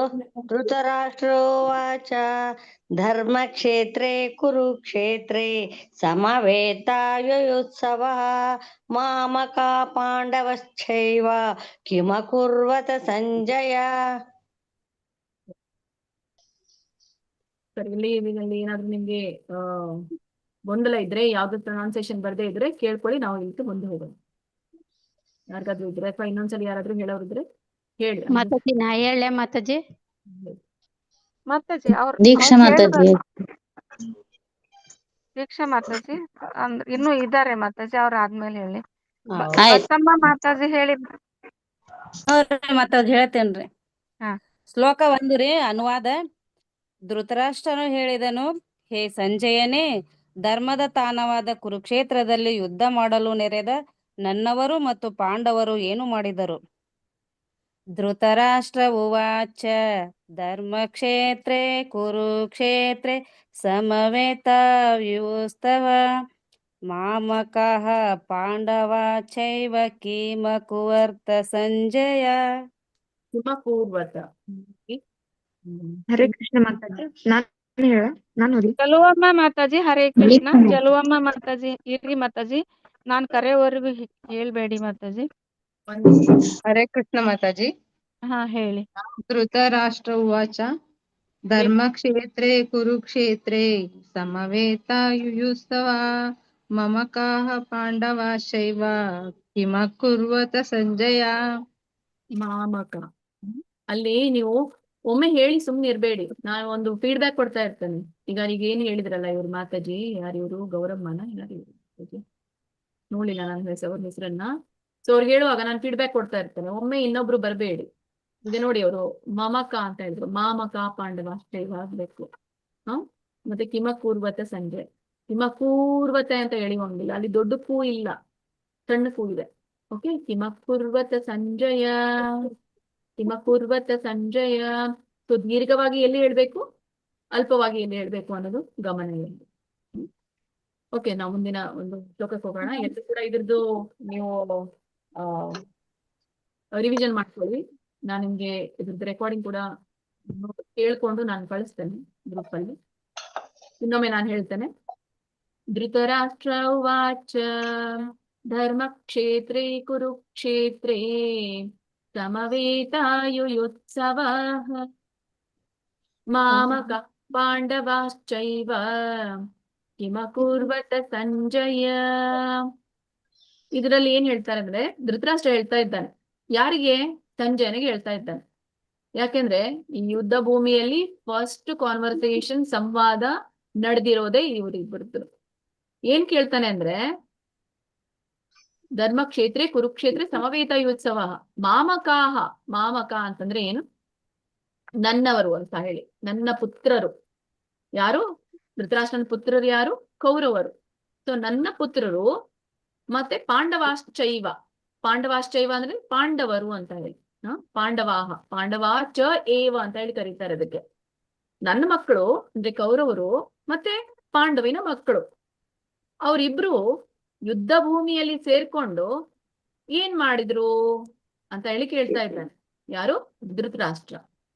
ಅವನ್ ಪ್ರಶ್ನೆ ನೋಡಿ, ಯುದ್ಧ ಭೂಮಿಯಲ್ಲಿ ಇದ್ದಾರೆ, ಇಬ್ರು ಏನ್ ಮಾಡ್ತಾ ಇದ್ದಾರೆ, ಯುದ್ಧ ಭೂಮಿಯಲ್ಲಿ ಯುದ್ಧ ತಾನೇ ಮಾಡ್ತಾರೆ. ಸೊ ಹಾಗೆ, ಸೊ ಇದೊಂದು ಅಜ್ಞಾನದ ಪ್ರಶ್ನೆ ಅನ್ನೋದು ಗೊತ್ತಾಗುತ್ತೆ. ಬಟ್ ಅದು ಕೂಡ ಅವನಿಗೆ ಅದರ ಅರಿವಿಲ್ಲ ಅನ್ನೋದು ಗೊತ್ತಾಗುತ್ತೆ. ಸೊ ಅರಿವಿಲ್ಲದೆ ಇದ್ದಾಗ ಯಾವ ಅನಾಹುತಗಳಾಗುತ್ತೆ ಅನ್ನೋದನ್ನ, ಒಂದು ಸಮಸ್ಯೆಯಿಂದ ಪ್ರಾರಂಭ ಆಗುತ್ತೆ ಈ ಒಂದು ಭಗವದ್ಗೀತೆ. ಆ ಸಮಸ್ಯೆ ಇರುವಂತದ್ದು ಧೃತರಾಷ್ಟ್ರನಿಂದ ಅಂತ ಹೇಳಿ. ಹೇಗೆ ಸಮಸ್ಯೆಗೆ ಪರಿಹಾರ ಇರುತ್ತೋ ಹಾಗೇನೆ, ಸಮಸ್ಯೆ ಇದ್ರೇನೆ ಪರಿಹಾರ ಇರುತ್ತೋ ಹಾಗೆ ಸಮಸ್ಯೆ ಅನ್ನುವಂಥದ್ದು ಇಲ್ಲಿ ಧೃತರಾಷ್ಟ್ರನಿಂದ ಪ್ರಾರಂಭ ಆಗಿರುತ್ತದೆ. ಸರಿ, 2ನೇ ಶ್ಲೋಕಕ್ಕೆ ಹೋಗೋಣ. ನಾನು ಒಂದು ಕೇಳ್ತೇನೆ.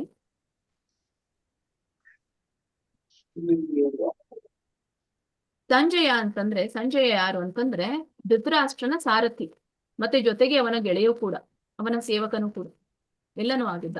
ತುಂಬಾನೇ ಹತ್ತಿರದವನಾಗಿದ್ದ ಧೃತರಾಷ್ಟ್ರನಿಗೆ ಸಂಜಯ. 2ನೇ ಶ್ಲೋಕ, ಒಂದೇ ಒಂದು ಶ್ಲೋಕ ಇರುವಂತದ್ದು ಧೃತರಾಷ್ಟ್ರನದು. 2ನೇ ಶ್ಲೋಕ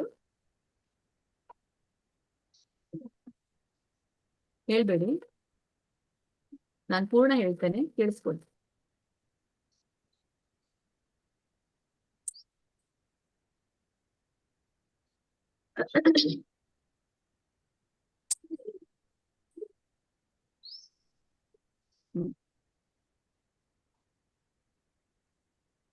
ಸಂಜಯ ಉವಾಚ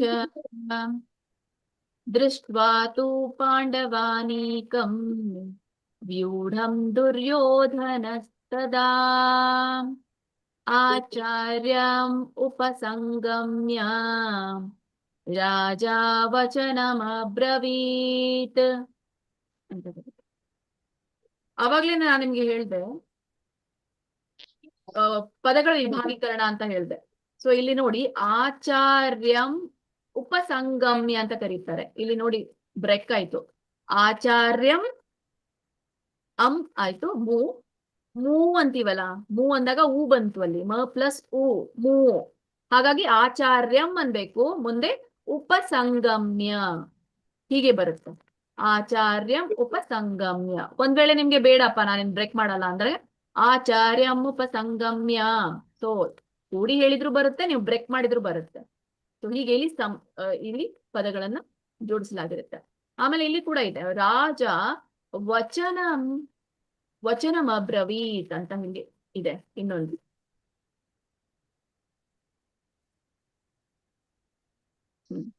ರಾಜ ವಚನಂ ಅಬ್ರವೀತ್. ವಚನಂ ವಚನಂ ಇಲ್ಲಿ ಮ ಇದೆಯಲ್ಲ ವಚನಂವರೆಗೂ ಬರುತ್ತೆ. ಆಮೇಲೆ ಇನ್ನೊಂದೇನ್ ಬರುತ್ತೆ ಅಬ್ರವೀತ್ ಅಂತ ಕರೀತಾರೆ. ಯಾಕಂದ್ರೆ ಇಲ್ಲಿ ಅಂ ಬಂದಿದೆ. ಹಾಗಾಗಿ ಅಂ ಬಂದಾಗ ವಚನಂ ಬಂದಾಗ ಒಂದು ನೀವು ಉಚ್ಚಾರಣೆ ಮಾಡದೆ ಹೇಳ್ಬಹುದು, ಅಥವಾ ವಚನಂ ಅಬ್ರವೀತ್ ಅಂತ ಹೇಳ್ಬೋದು.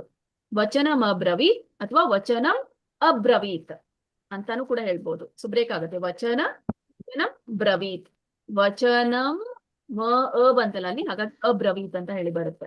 ಇದನ್ನ ಹೇಗೆ ಬ್ರೇಕ್ ಮಾಡೋದು ಅಂತ ಹೇಳಿ ನಿಮ್ಗೆ ಸಾಮಾನ್ಯವಾಗಿ ಬರ್ಬೋದು.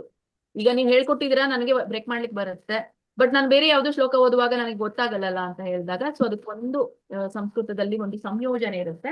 ಆ ಸಂಯೋಜನೆ ತಿಳ್ಕೊಂಡ್ರೆ ನಿಮ್ಗೆ ಗೊತ್ತಾಗುತ್ತೆ. ಬಟ್ ಈಗ ಮಾತ್ರ ಇಷ್ಟು ತಿಳ್ಕೊಳ್ಳಿ, ರಾಜ ವಚನಂ ಅಬ್ರವೀತ್ ಅಂತ ಹೇಳ್ಬೋದು. ಇಲ್ಲ ಅಂದ್ರೆ ರಾಜ ವಚನಂ ಅಬ್ರವೀತ್ ಅಂತ ಕೂಡ ಹೇಳ್ಬೋದು. ಸರಿ, ಇನ್ನೊಮ್ಮೆ ಹೇಳ್ತೇನೆ. ಸಂಜಯ ಉವಾಚ ದೃಷ್ಟ್ವಾ ತು ಪಾಂಡವಾನೀಕಂ ವ್ಯೂಢಂ ದುರ್ಯೋಧನಸ್ತದಾ ಆಚಾರ್ಯಮುಪಸಂಗಮ್ಯ ರಾಜಾ ವಚನಮಬ್ರವೀತ್.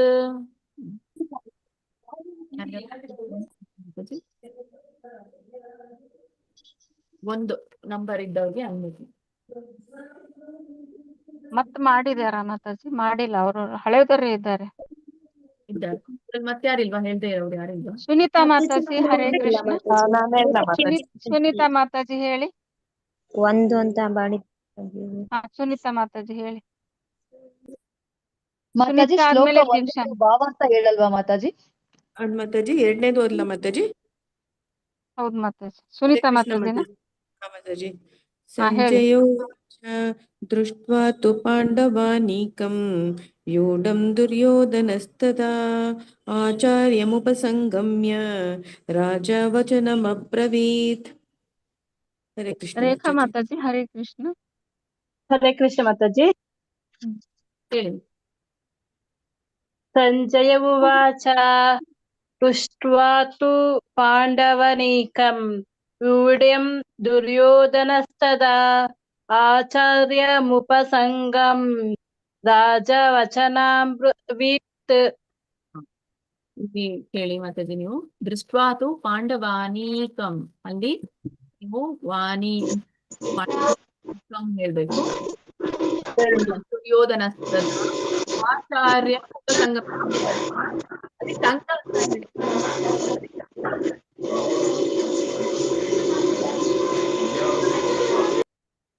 ಹರೇ ಕೃಷ್ಣ. ಹರೇ ಕೃಷ್ಣ. ಆಚಾರ್ಯಂ ಉಪಸಂಗಮ್ಯ ಮ್ಯ ಅಂತ ಹೇಳಲಿಲ್ಲ ನೀವು. ಮಕ್ಕೆ ಯಾವತ್ತು ಉಪಸಂಗಂ ರಾಜ ವಚನಾಬ್ರವೀತ್. ಸಂಗಮ್ಯ ಫಸ್ಟ್ ಓಡ್ಬೇಡಿ. ಯಾಕೆ ಗಡಿಬಿಡಿ ಯಾಕೆ?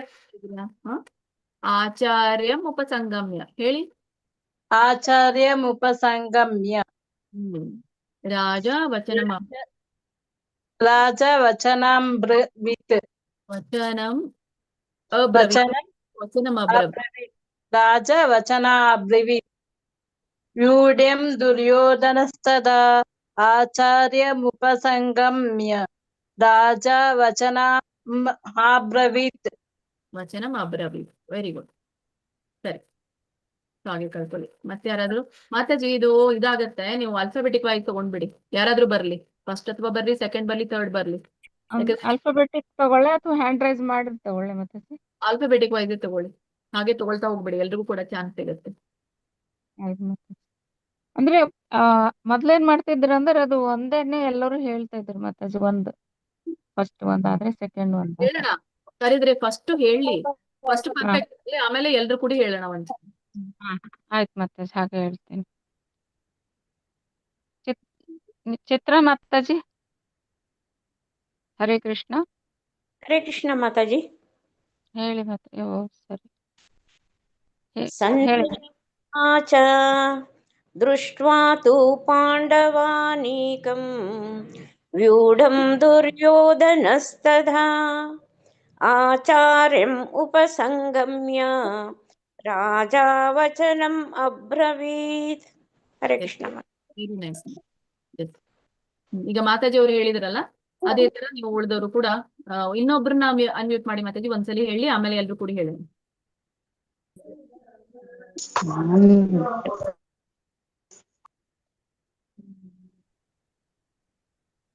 ಹರೇ ಕೃಷ್ಣ.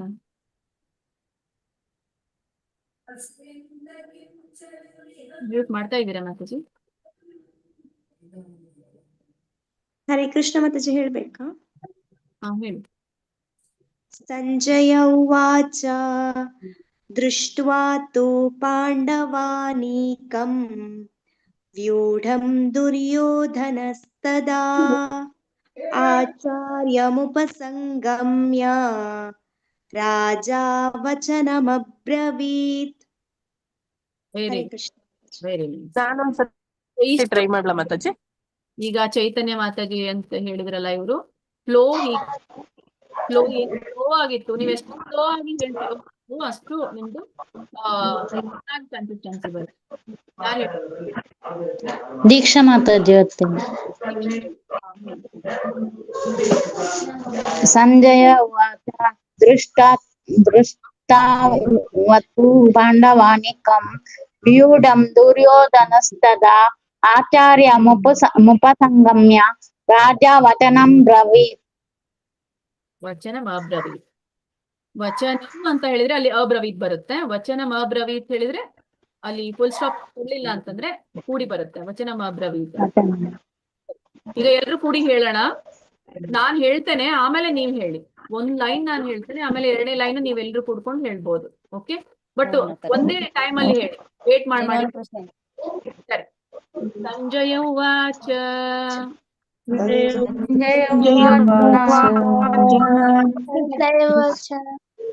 ದೃಷ್ಟ್ವಾ ತು ಪಾಂಡವಾನೀಕಂ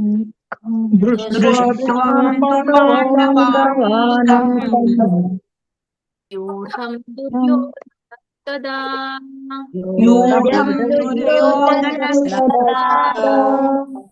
ಆಚಾರ್ಯಮುಪಸಂಗಮ್ಯ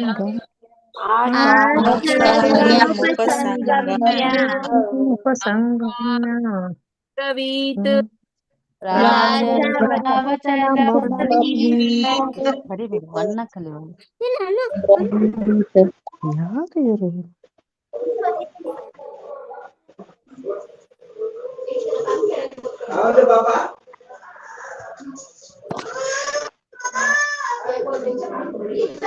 ಎಲ್ಲರೂ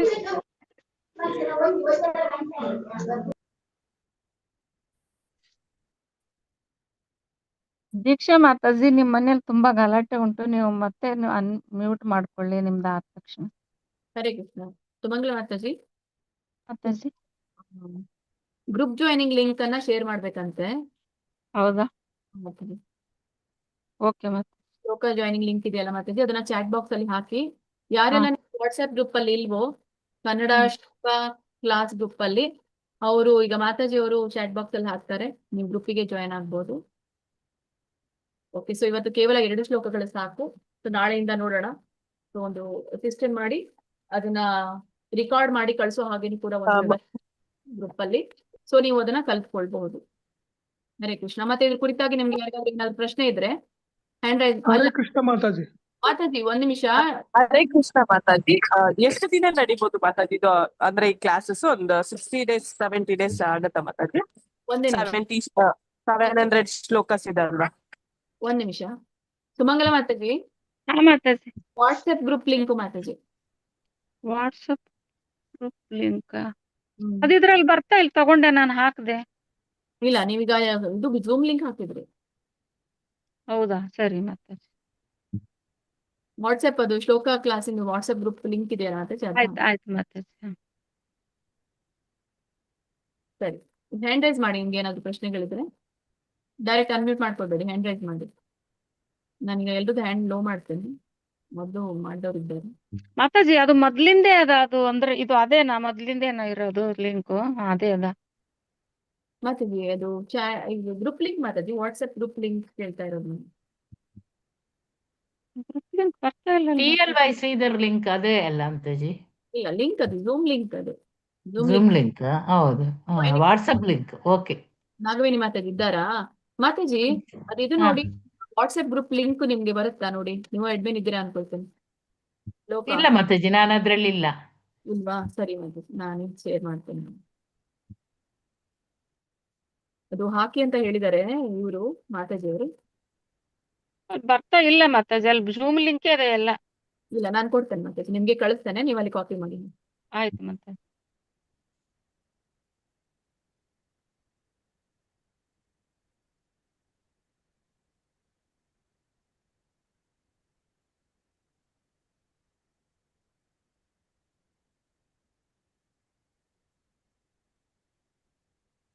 ಕಳಿಸಿದ್ದೀನಿ ನೋಡಿ.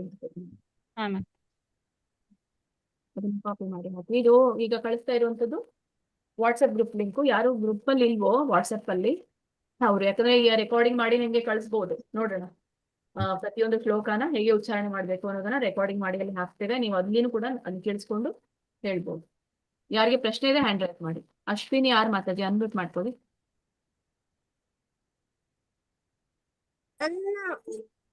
ಹರೇ ಕೃಷ್ಣ ಮಾತಾಜಿ. ಮಾತಾಜಿ ಎಷ್ಟು ದಿನ ನಡಿಬೋದು ಮಾತಾಜಿ? ಇದು 700 ಶ್ಲೋಕಾಸ್ ಇದೆ ಅಲ್ವಾ? ಅಂದ್ರೆ ನೋಡೋಣ ಅಂದ್ರೆ ಯೋಗ ಕ್ಲಾಸಸ್ ಎಷ್ಟು ದಿನ ನಡೆಯುತ್ತೆ ಅಂತ? ಇದು ಇಂತಿಷ್ಟು ಅಂತ ಇಲ್ಲ ಮತ್ತೆ ಬಾರಿ ಮುಗಿಯುತ್ತೆ ಅಂತ. ಬಟ್ ಹೇಗೆ ಫ್ಲೋ ಮೇಲೆ ನೀವು ಹೇಗೆ ಕಲ್ಕೊಳ್ತೀರಾ ಅದ್ರ ಮೇಲೆ ಡಿಪೆಂಡ್ ಇದೆ. ಓಕೆ ಮಾತಾಜಿ, ಧನ್ಯವಾದ ಮಾತಾಜಿ. ಇವತ್ತು ಫಸ್ಟ್ ಡೇ ಅಲ್ಲ, ಹಾಗಾಗಿ ಕಡಿಮೆ ಶ್ಲೋಕ ಆಗಿದೆ. ನಾಳೆಯಿಂದ ಫ್ಲೋ ಹೋಗುತ್ತೆ. ಓಕೆ ಮಾತಾಜಿ. ಮಾತಾಜಿ ಅರ್ಥ ಸಮೇತ ಹೇಳಿ ಮಾತಾಜಿ, ನಮಗೂ ಸ್ವಲ್ಪ ಅರ್ಥ ಆಗುತ್ತೆ. ಹೇಳೋಣ. ನಾನು ಅವಾಗ ಇದ್ರು ಅರ್ಥ ಓಕೆ. ಎರಡನೇ ಶ್ಲೋಕದ ಅರ್ಥ ನಾನು ಹೇಳಲಿಲ್ಲ, ಒಂದ್ ನಿಮಿಷ ಅದನ್ನ ಒಂದು ಹೇಳ್ತೇನೆ. ಹೌದು ಮಾತಾಜಿ. ಎರಡನೇ ಶ್ಲೋಕದಲ್ಲಿ ಸಂಜಯ್ ಹೇಳ್ತಾರೆ. ಸಂಜಯ್ ಉವಾಚ ಅಂದ್ರೆ ಸಂಜಯ್ ಹೇಳ್ತಾರೆ ದೃಷ್ಟ್ವಾತು ಪಾಂಡವಾನೀಕಂ ಅಂತ ಹೇಳಿ. ಅಂದ್ರೆ ದೃಷ್ಟ್ವಾತು ಅಂದ್ರೆ ನೋಡಿದೆ ಅಂತ ಹೇಳಿ. ನೋಡಿದ ನಂತರ ಅಲ್ಲಿ ಏನು ಸೇನೆಯಲ್ಲಿ ನಡೆದಾ ಇದೆಯೋ, ದೃಷ್ಟ್ವಾತು ನೋಡಿದ ಮೇಲೆ ಏನಿತ್ತು ಅಂತಂದ್ರೆ ಈ ಸೇನೆಯ ವ್ಯೂಹವನ್ನ ನಾನು ವೀಕ್ಷಿಸಿದೆ. ಸೇನೆಯಲ್ಲಿ ಯಾರ್ಯಾರಿದ್ದಾರೋ ಅದನ್ನ ನಾನು ನೋಡಿದೆ. ಆಮೇಲೆ ವ್ಯೂಢಂ ದುರ್ಯೋಧನಸ್ತದ, ವ್ಯೂಢಂ ದುರ್ಯೋಧನಸ್ತದ. ವ್ಯೂಢಂ ಅಂತಂದ್ರೆ ವ್ಯೂಹದ ವ್ಯವಸ್ಥೆಯಲ್ಲಿ, ಯುದ್ಧದ ವ್ಯವಸ್ಥೆಯಲ್ಲಿ ನಾನು ದುರ್ಯೋಧನನ ನೋಡಿದೆ. ದುರ್ಯೋಧನನ ಏನ್ ಮಾಡ್ತಾ ಇದ್ದಾನೆ ಅನ್ನೋದನ್ನ ಹೇಳ್ತಾ ಇದ್ದಾರೆ ಇಲ್ಲಿ ಯಾರು? ಸಂಜಯ. ಆಚಾರ್ಯಂ ಉಪಸಂಗಮ್ಯ ರಾಜಾವಚನಂ ಅಬ್ರವೀತ್ ಅಂತ ಹೇಳಿ. ಈ ಅವರು ದುರ್ಯೋಧನ, ರಾಜ ದುರ್ಯೋಧನ ತನ್ನ ಗುರುಗಳ ಬಳಿಗೆ ಹೋದ್ರು. ಹೋಗಿ ಅಬ್ರವೀತ್ ಅಂದ್ರೆ ಹೇಳಿದರು ಅಂತ. ಸೊ ಹೀಗೆ ಸೇನೆಯಲ್ಲಿ ನಾನು ರಾಜ ದುರ್ಯೋಧನನನ್ನ ಕಂಡೆ. ಸೊ ದುರ್ಯೋಧನ ಅಲ್ಲಿ ಏನ್ ಮಾಡ್ತಾ ಇದ್ದಾರೆ? ಸೇನೆಯಲ್ಲಿ ಗುರುಗಳ ಬಳಿಗೆ ಹೋಗ್ತಾ ಇದ್ದಾರೆ, ಹೋಗಿ ಹೀಗೆ ಹೇಳ್ತಾ ಇದ್ದಾರೆ ಅಂತ ಅದ್ರ ಅರ್ಥ. ಅರ್ಥ ಆಯ್ತಾ? ಸರಿ. ಹಾ ಮಾತಾಜಿ.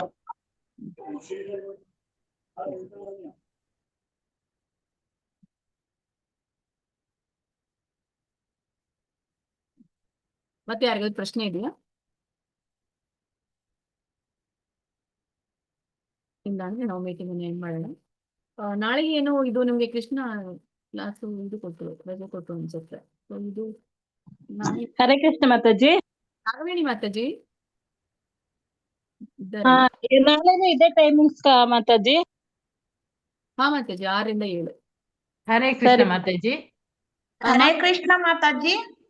ಹೇಳಿ ಅಲ್ಪ ಮಾತಾಜಿ. ಮಾತಾಜಿ ನಂದೊಂದು ನಂಬರ್ ಇದ್ರೊಳಗೆ ಆಡ್ ಮಾಡ್ಕೊಳ್ಳಿ ಮಾತಾಜಿ. ಹಾ, ಗ್ರೂಪ್ ಅಲ್ಲಿ ಚಾಟ್ ಬಾಕ್ಸ್ ಅಲ್ಲಿ ಹಾಕಿದ್ದಾರೆ ನೋಡಿ, ವಾಟ್ಸ್ಆಪ್ ಲಿಂಕ್ ಹಾಕಿದ್ದಾರೆ. ಗ್ರೂಪ್ ಸರಿ ಮಾತಾಜಿ, ಅದಕ್ಕೆ ಜಾಯ್ನ್ ಆಗಿ. ನಾಗವೇಣಿ ಮಾತಾಜಿ, ಇದು ರಜೆ ಹೇಳಿದಾರ ಕೊಡ್ಲಿಕ್ಕೆ ನಾಳೆ? ಇಲ್ಲ, ಕೇಳ್ಬೇಕು ಮಾತಾಜಿ. ಹೇಳ್ಬೇಕಾ? ಹೌದು, ಕೊಡ್ಬಹುದು ಮಾತಾಜಿ. ಕೇಳಿ ಹೇಳುವ. ನಾವು ಮೆಸೇಜ್ ಹಾಕುವ ಗ್ರೂಪ್ ಅಲ್ಲಿ ಅಷ್ಟೇ. ಕೇಳಿ ಮೆಸೇಜ್ ಹಾಕುದು ಕ್ಲಾಸ್ ಇದೆಯೋ ಇಲ್ಲವೋ ಅಂತೇಳಿ. ಸರಿ ಸರಿ. ಹರೇ ಕೃಷ್ಣ. ಎಲ್ಲ ಮಾತಾಜಿಗಳಿಗೆ ಪ್ರಭುಜಿ. ಹರೇ ಕೃಷ್ಣ ಮಾತಾಜಿ. ನಾಗವೇಣಿ ಮಾತಾಜಿ. ಹರೇ ಕೃಷ್ಣ. ಬೆಂಗಳೂರಿಂದ ಬಂದ್ರಿ ಮಾತಾಜಿ? ಇಲ್ಲ, ಬ್ಯಾಂಗ್ಳೂರಲ್ಲೇ ಇದ್ದೇನೆ. ನಾಳೆ ಹೊರಡ್ತೇನೆ ರಾತ್ರಿ. ಮಾತಾಜಿ ಸರಿ. ಹರೇ ಕೃಷ್ಣ. ಹರೇ ಕೃಷ್ಣ ಮಾತಾಜಿ. ಸಿಂಧುಭ್ಯ ಏವ ಚ ಪತಿತಾನಾಂ ಪಾವನೇಭ್ಯೋ ವೈಷ್ಣವೇಭ್ಯೋ ನಮೋ ನಮಃ. ಅನಂತ ಕೋಟಿ ವೈಷ್ಣವರಿಂದ ಕೀ ಜೈ. ಶ್ರೀಲ ಪ್ರಭುಪಾದ ಕೀ ಜೈ. ಶ್ರೀಲ